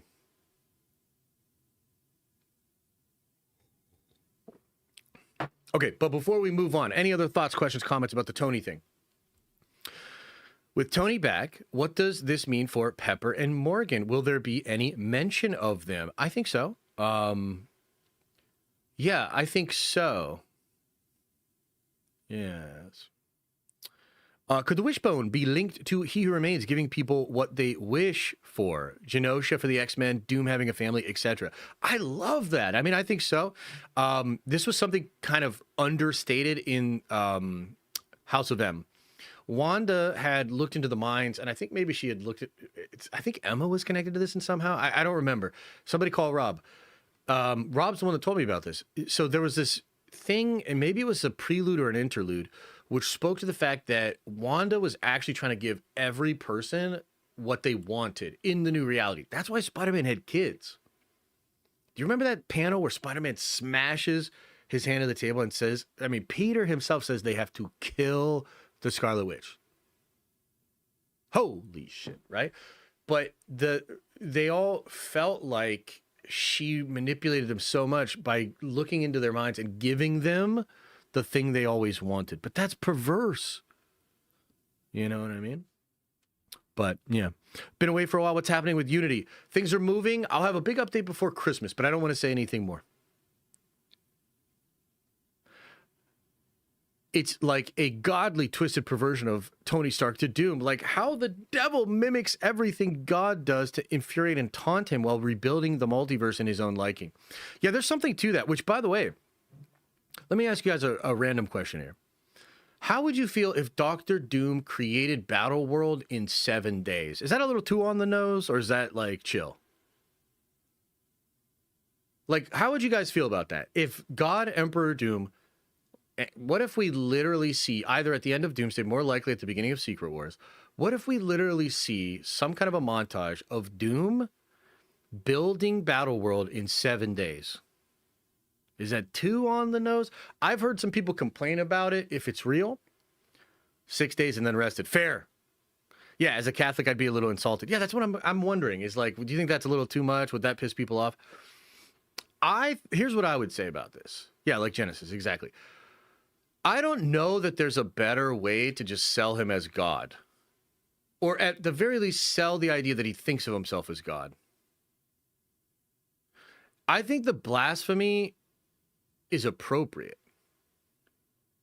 Because in a sense, Doom thinking he is God or thinking he could be a God is kind of fucked up, really. You know what I mean? I don't know. That's just, you know, that's a discussion for maybe another time there. But it's something I've been thinking about. By the way,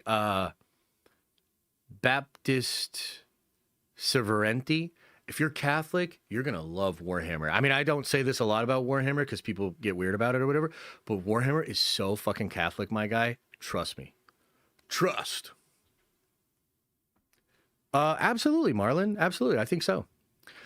Does Doom know about the Book of Genesis? Yeah, I would assume so. I mean, in Marvel, the real history was what happened, right? Which is actually similar to Warhammer. They both come from the actual timeline. So our history is their history, with some changes and some differences and whatnot. But yeah, I mean, he would be aware of the Bible, yeah.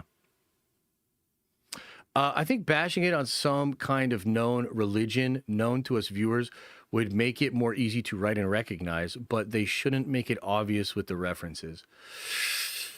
Well, yeah, I mean, so I think the trouble with the concepts in this movie are there's like a surface level thing going on that's probably fairly simple to understand, but I think there's like a lot of nuanced parts of it as well.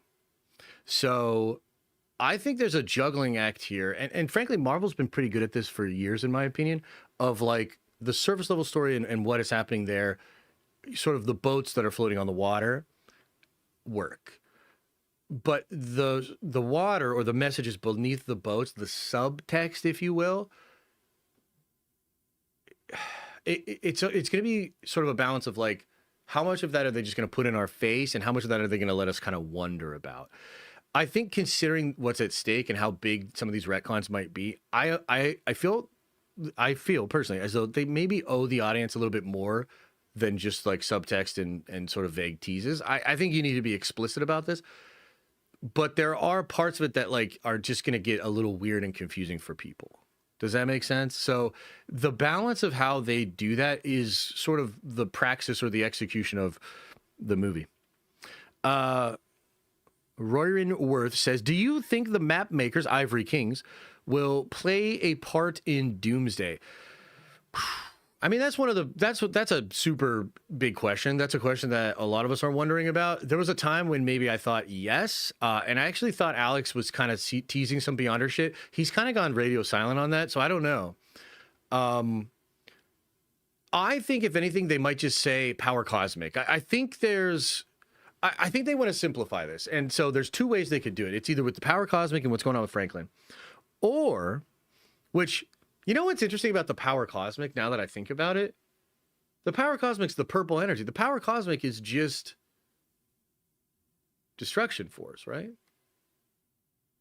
Wow, that's kind of interesting. We'll get into a little bit more detail on that. But it's either power cosmic or it's the Sentry's power. And what's the Sentry's power? The Sentry's power is the ability to hold antimatter or destruction energy and matter or life force energy. And just like in Deadpool and Wolverine, the bluish purplish hued energy is the destructive energy. That's like Alioth. It's also the energy that Kang the Conqueror uses. the light side energy is the positive force. It's the good energy. It's what the Eternals use. It is what Doctor Strange taps into, as opposed to the dark dimension powers. So that concept of light versus dark, of like, you know, orange, yellowish hued creation energy versus the bluish, purplish hued destruction energy. I mean, that's been in Marvel basically since the beginning. And again, it's like one of those concepts that's probably on a whiteboard that kind of lenses a lot of what they do. As far as the Ivory Kings, it's like he's talking about the Beyonders. And I just, like, it's almost hard enough to imagine how they're going to set up Doom properly in this movie. To set up Doom and the concept of the Beyonders and the Ivory Kings in the Game of Worlds feels like such a tall order. So I almost feel like the Beyonder has to go away. Yeah. If we don't get Pet Galactus to Franklin, I'm walking out. I mean, I want that for sure. I don't know that it would happen in Doomsday or Secret Wars, but maybe. And here's what I'll say to you, though. Remember, the next saga is cosmic. It involves the mutants for sure, and the X-Men I think will be the driving franchise as opposed to the Avengers that like takes us through the next 10 years, or maybe it's 5 to 6 years. But it's cosmic in nature. What is going to happen in the next part, I think, is the consequences of the reset. I think will be felt, maybe by an annihilation wave, maybe by apocalypse, maybe by both. Yeah.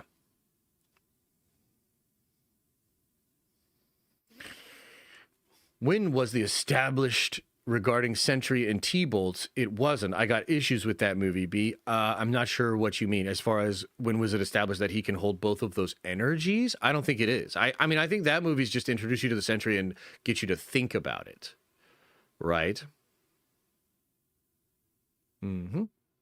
I wonder if Loki will have the Library of Worlds in the Citadel. Yeah, that location is dope, and I'm quite interested to see what it is. Okay, speaking of that location, I think it's time. I think we should get into the juicy shit. Are you guys ready?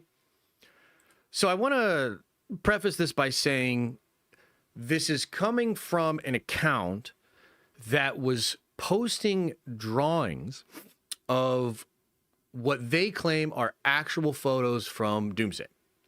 Now, we sort of talked about some of these before because this account, to me, when I started to hear about this account and see what they were doing, it became obvious to me that there are actual photos out in the wild. And some of the photos this person was leaking were so similar to the white background promotional images that were out there, to the makeup images that were out there, that my theory on this was like, okay, so this person's drawing it. They don't like AI. Totally cool. We're not using AI. Get it. But they're still basically leaking trade secrets, images that are protected from the set that, especially if you worked on it, you probably signed an NDA or something. And so it's very similar to just using the AI to layer over it. And just a TLDR on that, if you don't know what I'm talking about, I strongly feel that a lot of these AI slop images that we're getting are taking actual images from Doomsday, running them through AI, using image blend or sharpen or adjustment, using a filter to create a completely new digital image that doesn't have digital watermarking. Marvel can't track these people. And I'm pretty confident that that is at least a portion of the AI images that are out there, okay? Now, that takes us to yesterday. And something really freaking interesting happened yesterday. That account, which I just was speaking to you guys about, that account posted some of the craziest images that they have posted, and then promptly, within like 10 minutes, deleted everything they ever posted. My understanding is they did this because they got spooked, something having to do with Marvel legal, Disney legal, and they decided it wasn't worth the trouble. But here's the thing. I didn't sign no NDA, and I didn't hear no bell. So we're going to pull up these now deleted images, and we're going to start to go to speculation town, because wait till you see some of the shit that is in these different images, okay? So, first one, maybe most important, but certainly a very interesting one regardless, is this image of Victor Von Doom on his throne. So, chat, I would like to hear what you think of this and what are you seeing here before I go into some of my thoughts and I pull up some other images and whatnot. What do you make of this? Josh, do you think Don Cheadle as a replacement for Iron Man 2 could be an example of Doom pulling Prime characters and switching them out? Cheadle's character, probably that scroll all along. Something like that could be going on. Something like that could be going on. Yep. She posted something talking about I'm sorry, Marvel, and then deleted that post too. Wow, really? Yeah. Yeah, the spell above him. Yes, you're speaking to the rune. We'll definitely talk about that. We'll talk about these runes here. So, yeah, Thrones looks like eternal energy. Ooh, okay, all right. I like that. I like where your head's at, yeah. Looks like he collects something from every hero he defeats. Oh, I like that. I like where your head's at there, yeah. My name is Victor. You killed my timeline. Prepare to die. Yeah, something like that. Big Sauce, what's up, buddy? Good morning. Okay, I'll just get into some of my thoughts about it. Dude, the first thing that comes to mind is the pose, man. I mean, I know that's a subtle thing. It's a little thing. But this is Doom. Swagger, dude. You know what RDJ has? Aura. My man has aura. And there's just something about, because again, this is a drawing based off an actual image for Doomsday. And Doom actually on this throne with this pose, this sort of visual body language and this swagger and this aura, god damn. So that's the first thing that comes to mind for me is like, dude, this is good. This is good, okay? But then beyond that, of course, the throne itself is incredibly interesting. Now, where is this located? We don't know, but it is inside of his planet-sized Death Star ship, which is probably an Ego the Living Planet Doom variant. The symbols in the back, we don't know what they mean, but they are the same symbols that are... In fact, I tweeted about this, so let me see here. Let's see here, profile. The symbols. Can you see this still?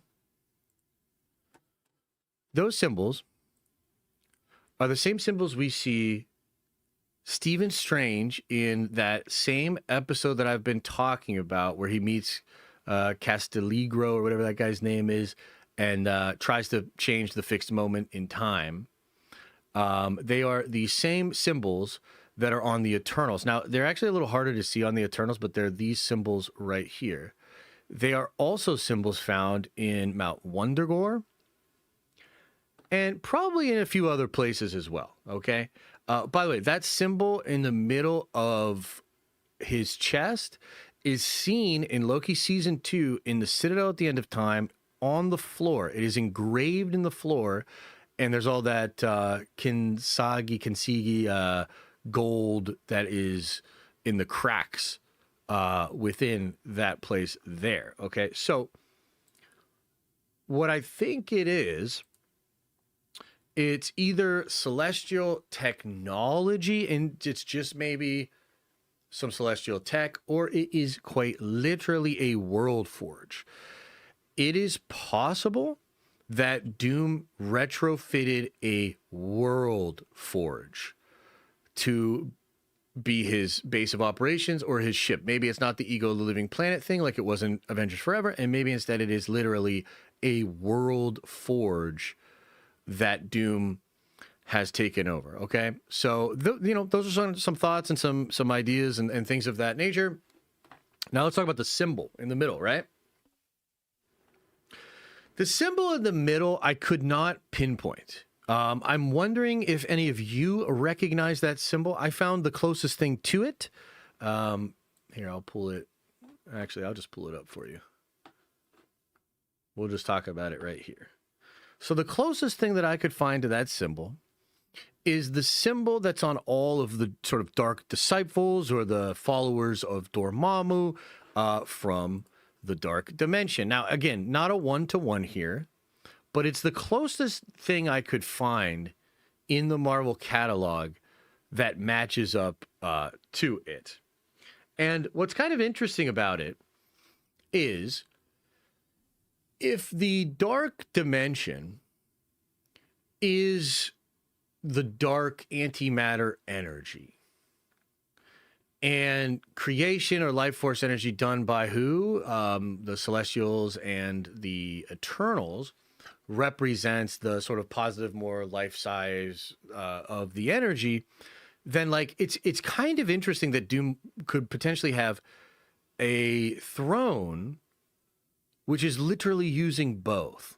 And the reason that's interesting is because there are a lot of rumors suggesting that Sentry and his ability to hold both kinds of energy will make him the perfect tool for Doom to be able to use to, number one, maybe destroy all of the universes, but number two, to put it all back together via Battleworld, right? So that's kind of the thing I'm thinking insofar as what is going on with this image here with Doom and the symbols in the background.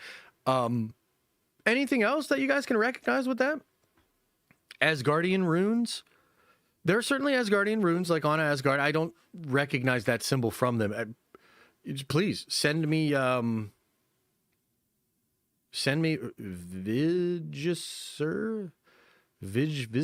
What the hell is that? Viking compass style of a thing. Okay, let me see that. Vigvisor.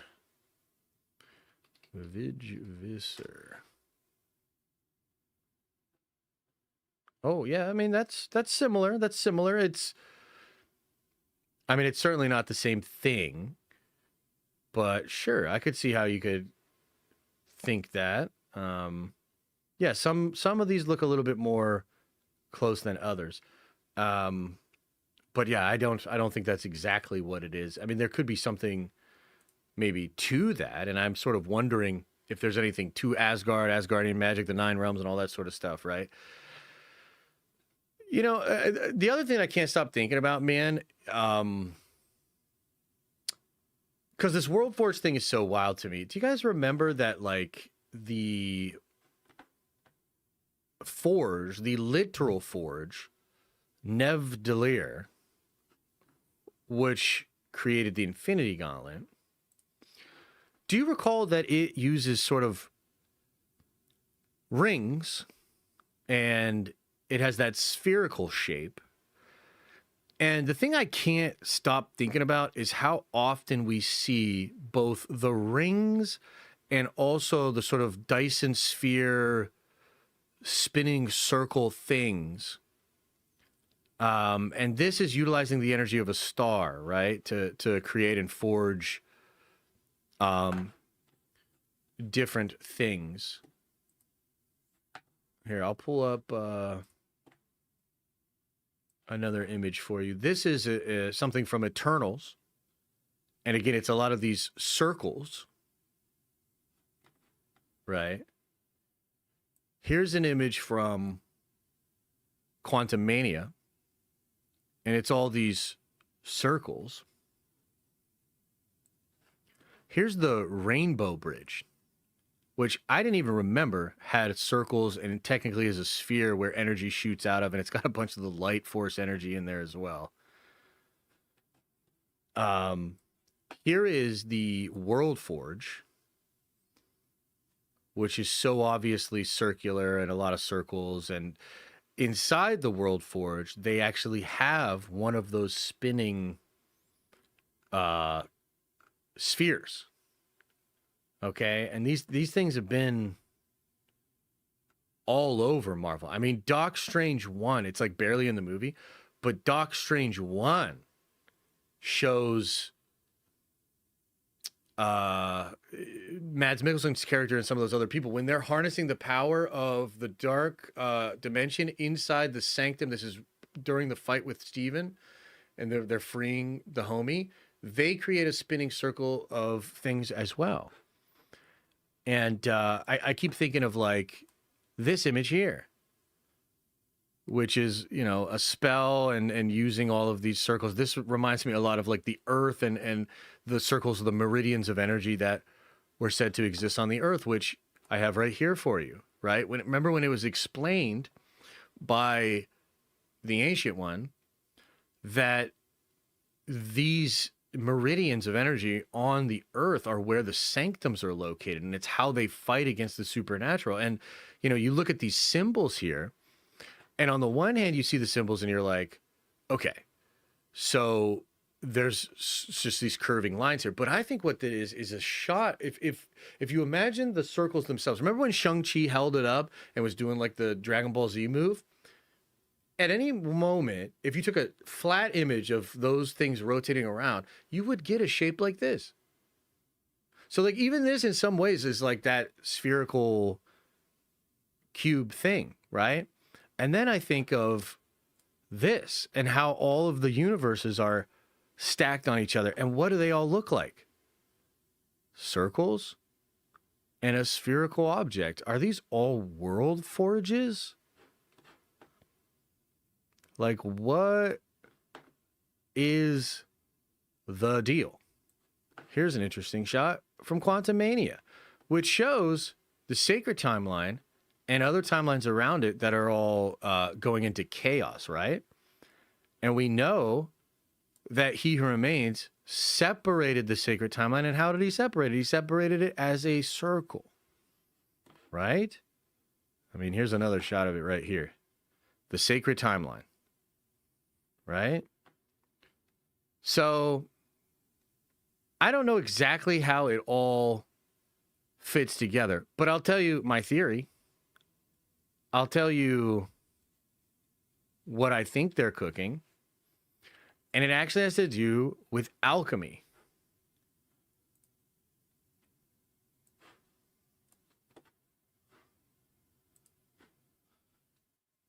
Here's a bunch of symbols from alchemy. And what is alchemy? What is it like ultimately? Like what's the idea behind alchemy? It is a transfer of an energy state into a different energy state, right? So meaning lead to gold. Lead has a molecular structure. It's actually moving. It's vibrating. The atoms are moving. Most of it's actually empty space, which is why some people, have you ever heard of the book, The Holographic Universe, where people think we live in like a hologram or there's a holographic aspect to this reality? So what alchemy is the idea of taking a thing which has a molecular structure. What's a molecule? It's these circles. It's these spheres and circles, okay? And it's like we take that structure and we, using energy, change the structure, and then it becomes an entirely new thing.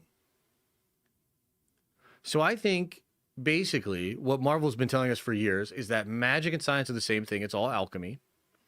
And that the Celestials and perhaps the Eternals, you know, through the celestial energy, is taking like life force energy, and they're using alchemy to literally create life, foster life, but also create their artificial life via, you know, the Eternals and whatnot.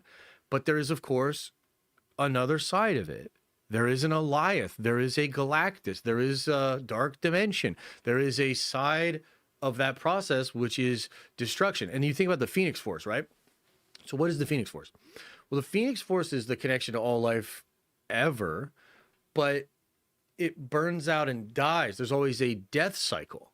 The Phoenix rises from the ashes and burns super bright until it burns out, becomes ashes, and then there's another Phoenix that rises and is born through it.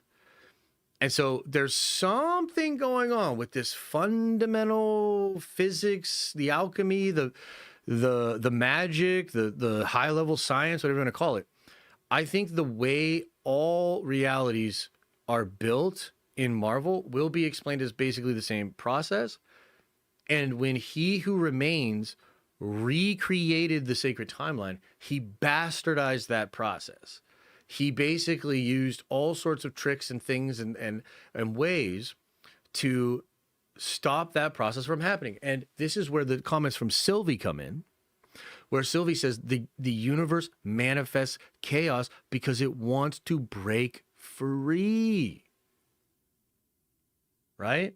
So, look, definitely went off the deep end on a lot of that shit, and who knows exactly what it means. But, dude, the connection to the Celestials, the connection to destruction energy and light energy, it has been showing up in Marvel throughout its entire run.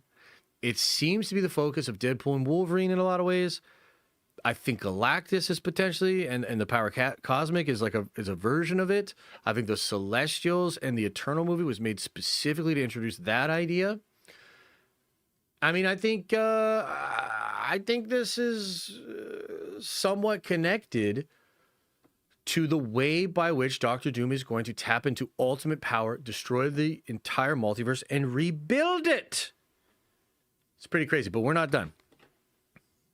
We're not done. Because the other thing we got to talk about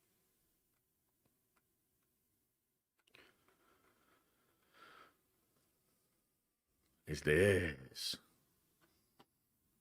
The other thing we got to talk about is this. So, what is this? Chat?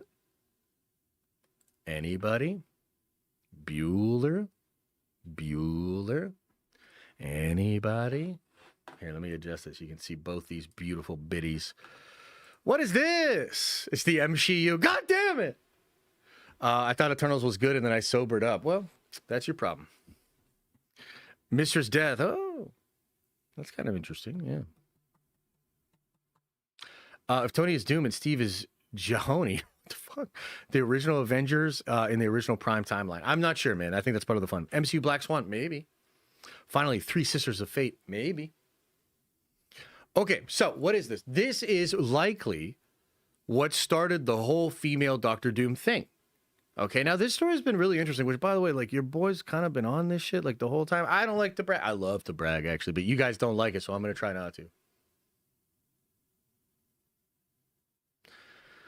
So, yeah, pretty much told you from Jump Street. Look, Daniel comes out and he has this report, which also, too, remember when Rocha only mentioned 2 of the 3? Kidneys. Okay? Kidneys. So, Daniel has a scoop. Talks about female Doom variants. The internet loses its mind. Gary from Nerderotic says, no truth to this whatsoever, okay? I hear from not one, but 2 incredibly reliable people that it is true. I was told there are 3 of them. I was told they're wearing golden masks. There was one wearing purple. There was one wearing gold. And there was one wearing green. Okay? Now, Daniel kind of walked back on if they are Doom bots or Doom variants. I was also told about one that has horns. A male that has the same gold mask, but his mouthpiece is removed so that he can speak, maybe. So, just to kind of let you know what's going on. This is coming from that same account which posted the images and then got spooked and deleted all their shit. Okay? But this lines up with what I was told from those 2 reliable sources. This lines up with what Daniel said. This lines up with what Rocha said. And it's seeming more and more, I hope you're paying attention, that these images are real. That these reports are real. Okay. So what do we think is going on here? Well, I mean, my mind hasn't really changed that much on this, to be honest with you. I think they are not Doom variants. I think these are powerful female characters that were forced to be subservient to Doom. I think it's very possible that one of them is Clea. I think it's very possible that one of them is Sylvie. And I think the other one, because this gold to me looks almost like red. Right? So this one could be Wanda Or it could be Sadie Sink's Jean Grey, which I know it's a whole nother thing, and you don't have to believe that or whatever. But like, I kind of, kind of think that's what it could be. So, just to sort of TLDR the whole thing with that, I think this because of the Avengers Forever run, and I think Marvel might even want you to think these are Doom bots or Doom, variants. But I think it'll be revealed that there's something more to it, something far darker going on. But kind of interesting that these are out in the wild, huh? So anyway, what are your thoughts, comments, questions, concerns about the whole thing, man? 2 big images. Image with Doom in his throne, image of these female Dooms, which makes the last couple of weeks of leaks make a lot more sense. So what do you think here? Gold looking red, spherical cubes. I want whatever Josh had this morning. You don't think that looks red? Chat, you don't think that looks red? Nobody?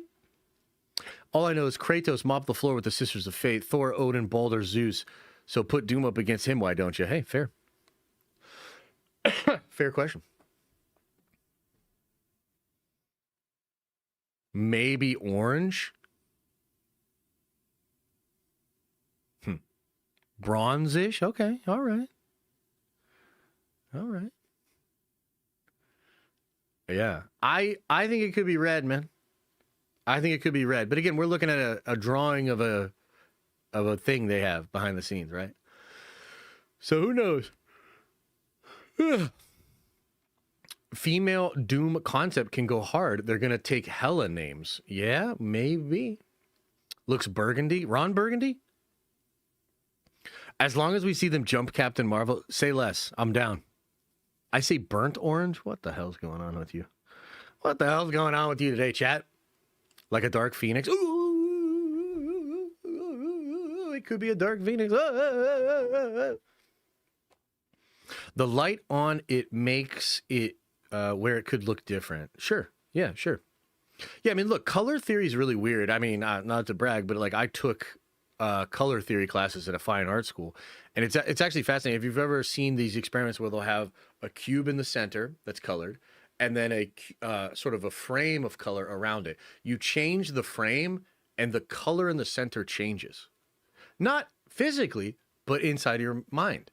And there's actually there's a lot of things that can affect color. This is why in a lot of movies you will notice cool blues and warm oranges. That's like one of the cinematographers love that, because not just the juxtaposition, but the way those two colors blend to create a palette is often very, very visually stimulating. So notice that actually. When you go watch movies, go see how many scenes have a cool blue and a warm orange. You're going to be surprised at how often you see that.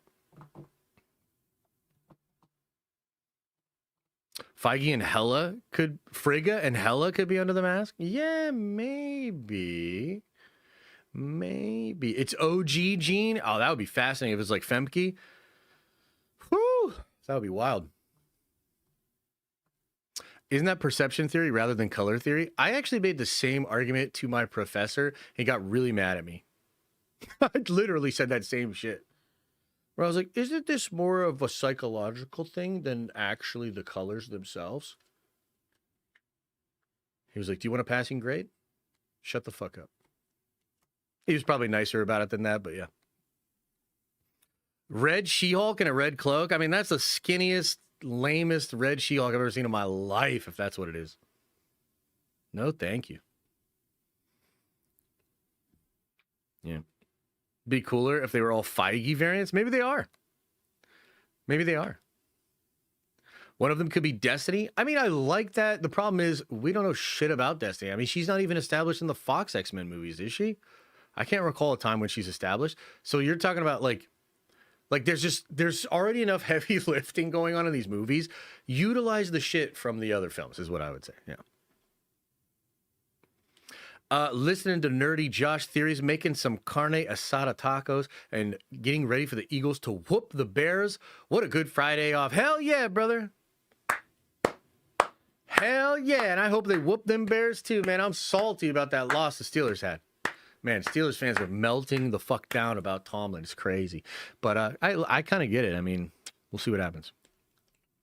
Hold the F up. Weren't we supposed to get Betty She-Hulk in that one Red Bull commercial? I can't recall what you're talking about. Send me a link to that, though. That sounds interesting, dude. Femke Jenkins had a recent interview with a Dutch show, weirdly hinting and dancing around her future projects, knowing she doesn't do a lot these days anymore, but that's a bit unusual, but enough. Yeah, I mean, it's very difficult to trust anything the actors say, right? I mean, the actors are like, dude, you know who had the best rebuttal ever was Tatiana Maslany. So everybody knew Tatiana Maslany had been cast as She-Hulk, and Jimmy Fallon put her on the spot. Bro, she literally had me questioning shit I had seen with my eyeballs. Because she was like, no, I know this thing happens. It's actually really destructive to people's career when it happens. It's absolutely not true. And I just really hope people realize that. Like she was, and I was like, damn, you acted better there than the whole goddamn She-Hulk show. But like, this is just to say, you cannot trust these motherfuckers. They sign, basically it's like poker. You know, table talk? If you're European, you might not know this concept. In Europe, they're just way too fucking polite. I hate it. In America, we have what's called table talk. And the rules of the casino are actually really interesting. You're allowed to say anything except the truth. Meaning you cannot tell them what you have. You can say anything. Like one of my favorite ones would be when a guy, when I was representing a straight or a flush or whatever, you know, I'd do a big bet on the river and I would just look at the guy and be like, look, man, I've got it. I can't say like I've got the straight, I've got the flush, I have an 8-7 offsuit or whatever, but I would just look at him and say like, look, man, I got it. And that's table talk. But the same thing is true of these actors. They sign an NDA. The one thing they cannot say is the truth. If they're in it. Makes it difficult because if they're not in it and they never sign the NDA, then they could say what we would assume would be the truth, right? But yeah. That's kind of what I think is going on there. Interesting regardless. The EU Balkan is on another level. That's fair. I just think, like, I'm thinking in terms of, like, if you go play a European tournament, you're actually not allowed to do table talk. Like, a lot of them are not. They literally, it's not legal there. And it's certainly not a part of their culture. America is very boisterous, braggadocious. It's a thing for us. Yeah, the Spider-Man in No Way Home. Exactly, Cypher. Like, that's a great example as well. So, yeah. Okay, well, guys, look, that is a nice little Friday stream here. Okay, that is what I call a nice little Friday stream. Would you like to finish off with a Warhammer quote? You let me know if you do. I'll chill for a little bit with you, answer some questions, kick it, and then I'm going to get on out of here, boys and girls. What do you think? You just know we're going to get some surprise cameos like they did with Deadpool and Wolverine. Yeah, I think so too. And I think a lot of those are being saved for the additional photography coming out next year. And we're going to follow that very closely too. I mean, I'm not saying we'll get everything right, but I'm very excited about it. How do I get into Warhammer? You've convinced me with the Catholic themes. Okay. This is going to sound crazy egotistical, but I made maybe one of the best Warhammer videos on the planet. It's got like 1.3 million views. Just literally look up Warhammer Explained Simply or something. Warhammer Explained, and you'll find my video. It's like a 15-minute video that explains the basics of the lore. There's a reason it has so many views. It's a very good video. Watch that video. And then the best thing after that is like just explore what's interesting to you. If you're Catholic and you really like that sort of stuff, you're definitely going to want to go Imperium. There are Space Marine chapters that maybe represented a little bit more, but it's like the idea of the Crusades and Catholic. So the thing about Catholicism and really Gothic infrastructure in general was they wanted people to stand in awe of God. That's why the cathedrals are built like that. That's why the stained glass windows are built like that and all of that sort of stuff. Now, the equivalency in Warhammer is the God Emperor of mankind, right? So he's like a human that has attained godhood or whatever. But it's similar in the sense that you can see all the Catholic architecture. You can see that sort of Gothic art style. And frankly, it's about crusading. I mean, it's all about crusading. So, yeah, there you go. And off with you. It's no Luton, but it's okay. Dude, Luton is the GOAT. I would never claim to be better at making videos than Luton. I think I just made one that's really fucking good for beginners, right? I mean, Luton's the GOAT. I've watched hundreds of hours, literally, of Luton videos. So, yeah. The links don't work? What? They should. Oh, it's not link in the video? Let me see if I can find it and put it in there. 1.3 million views. And I'm proud of it. Millennia and lasts all the way to the 29th millennium. And I'm proud of it. 1.3 million. I'm proud of that shit. All right, here we go. Boom. There it is. That's the link to the video, brother. But just have fun. Just have fun. Warhammer is so vast and has such depth that, like, basically everywhere you swim, you think of it like, you swim over here. Oh, this is interesting. Let's dive deeper. And then you're just like, it's fucking endless. So that's part of the joy for me is like, dude, there's so much to learn. Just have fun. Follow your bliss, as Joseph Campbell would say. If you find something that's interesting or lights you up, go on that. That's the way to do it.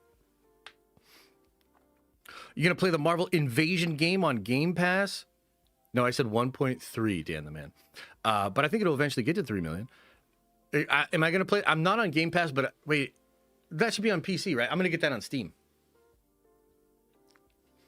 Watched a 3-hour Blood Angel official Games Workshop cinematic this morning. That's probably about to get taken down. What?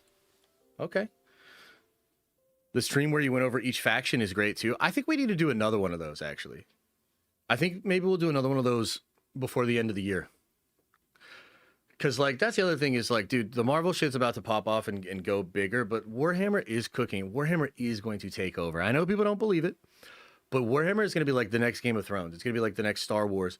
That Cavill shit is going to pop the fuck off. There's a lot I know that I cannot say, but I can tell you this.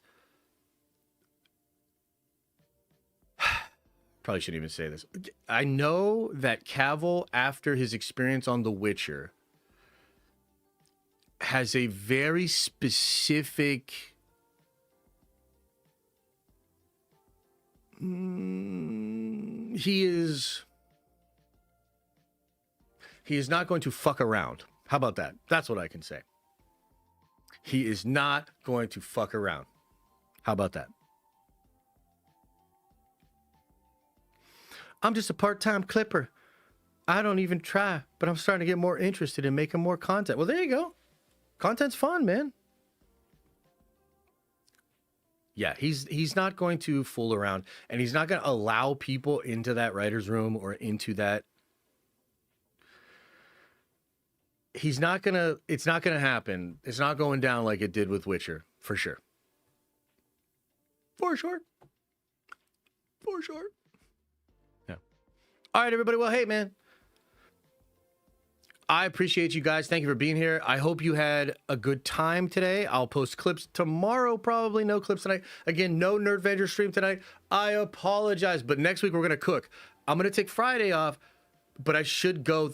I'll probably go Thursday. So that means like Monday, Tuesday, double streams on Wednesday, including a deep dive, a stream on Thursday, and then I'm cutting Friday for my birthday. But, dude, it's going to be great, and I have a lot of fun content planned for throughout December.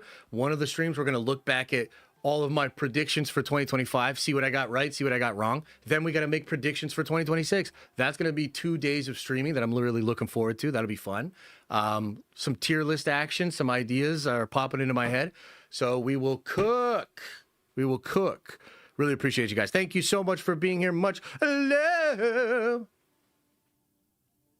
And as I always say, I hope you are having an awesome and a nerdy day, and I'll see you in the next video. The following program, though incredibly nerdy, is intended for mature audiences. Viewer discretion is advised, and you probably shouldn't watch if you're an overly sensitive pussy.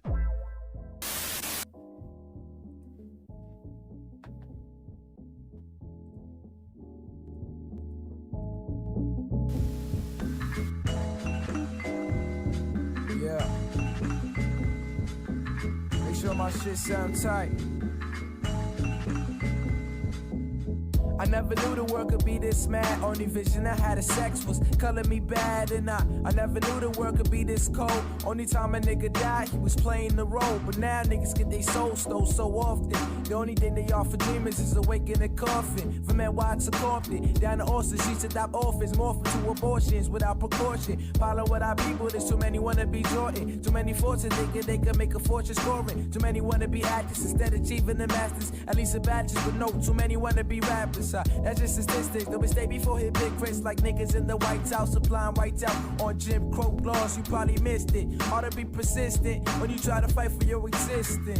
It ain't easy living life like this when you trying to be righteous, but know a nigga might just leave you lifeless for prices. High-tech devices, so quick to tech now to meet your crisis.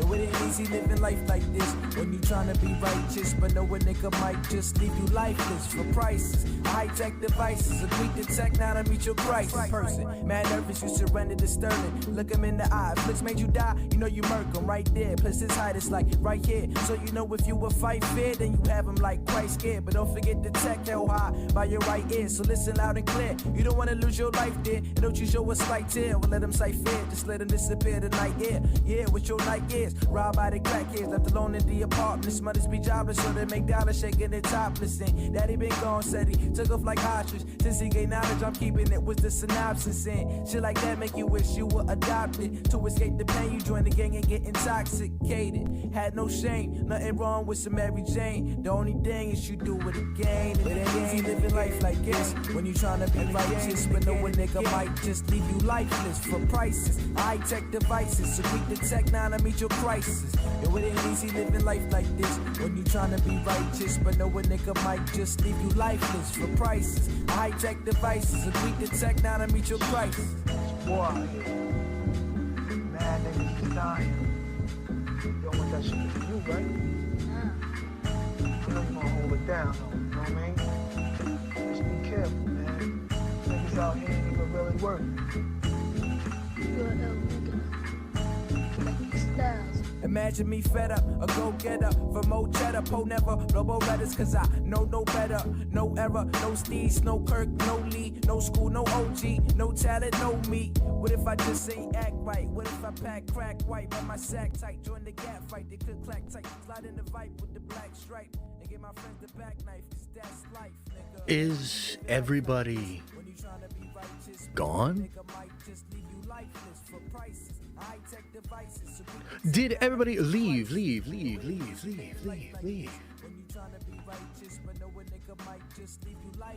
Oh man, that was kind of fun, huh?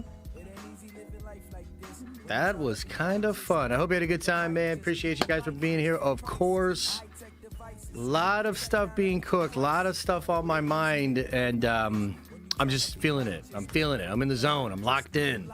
I am ready to rock and roll. So, appreciate y'all. Much love. Appreciate ya. Let's go out on some good Kendrick.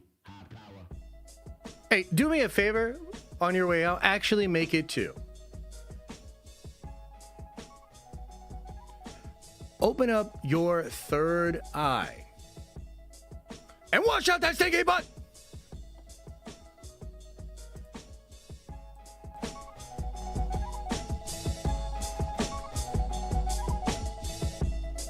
Visions of Martin Luther staring at me. Malcolm X put a hex on my future, someone catch me. I'm falling victim to a revolutionary song. The Serengeti's clone. Back to put you backstabbers back on your spinal bone. You slit your disc when I slit you my dish. You wanted to diss but jumped on my dick. Grown men never should bite their tongue unless you eating pussy that smell like it's a stale plum. I got my finger on the motherfucking pistol, aiming it at the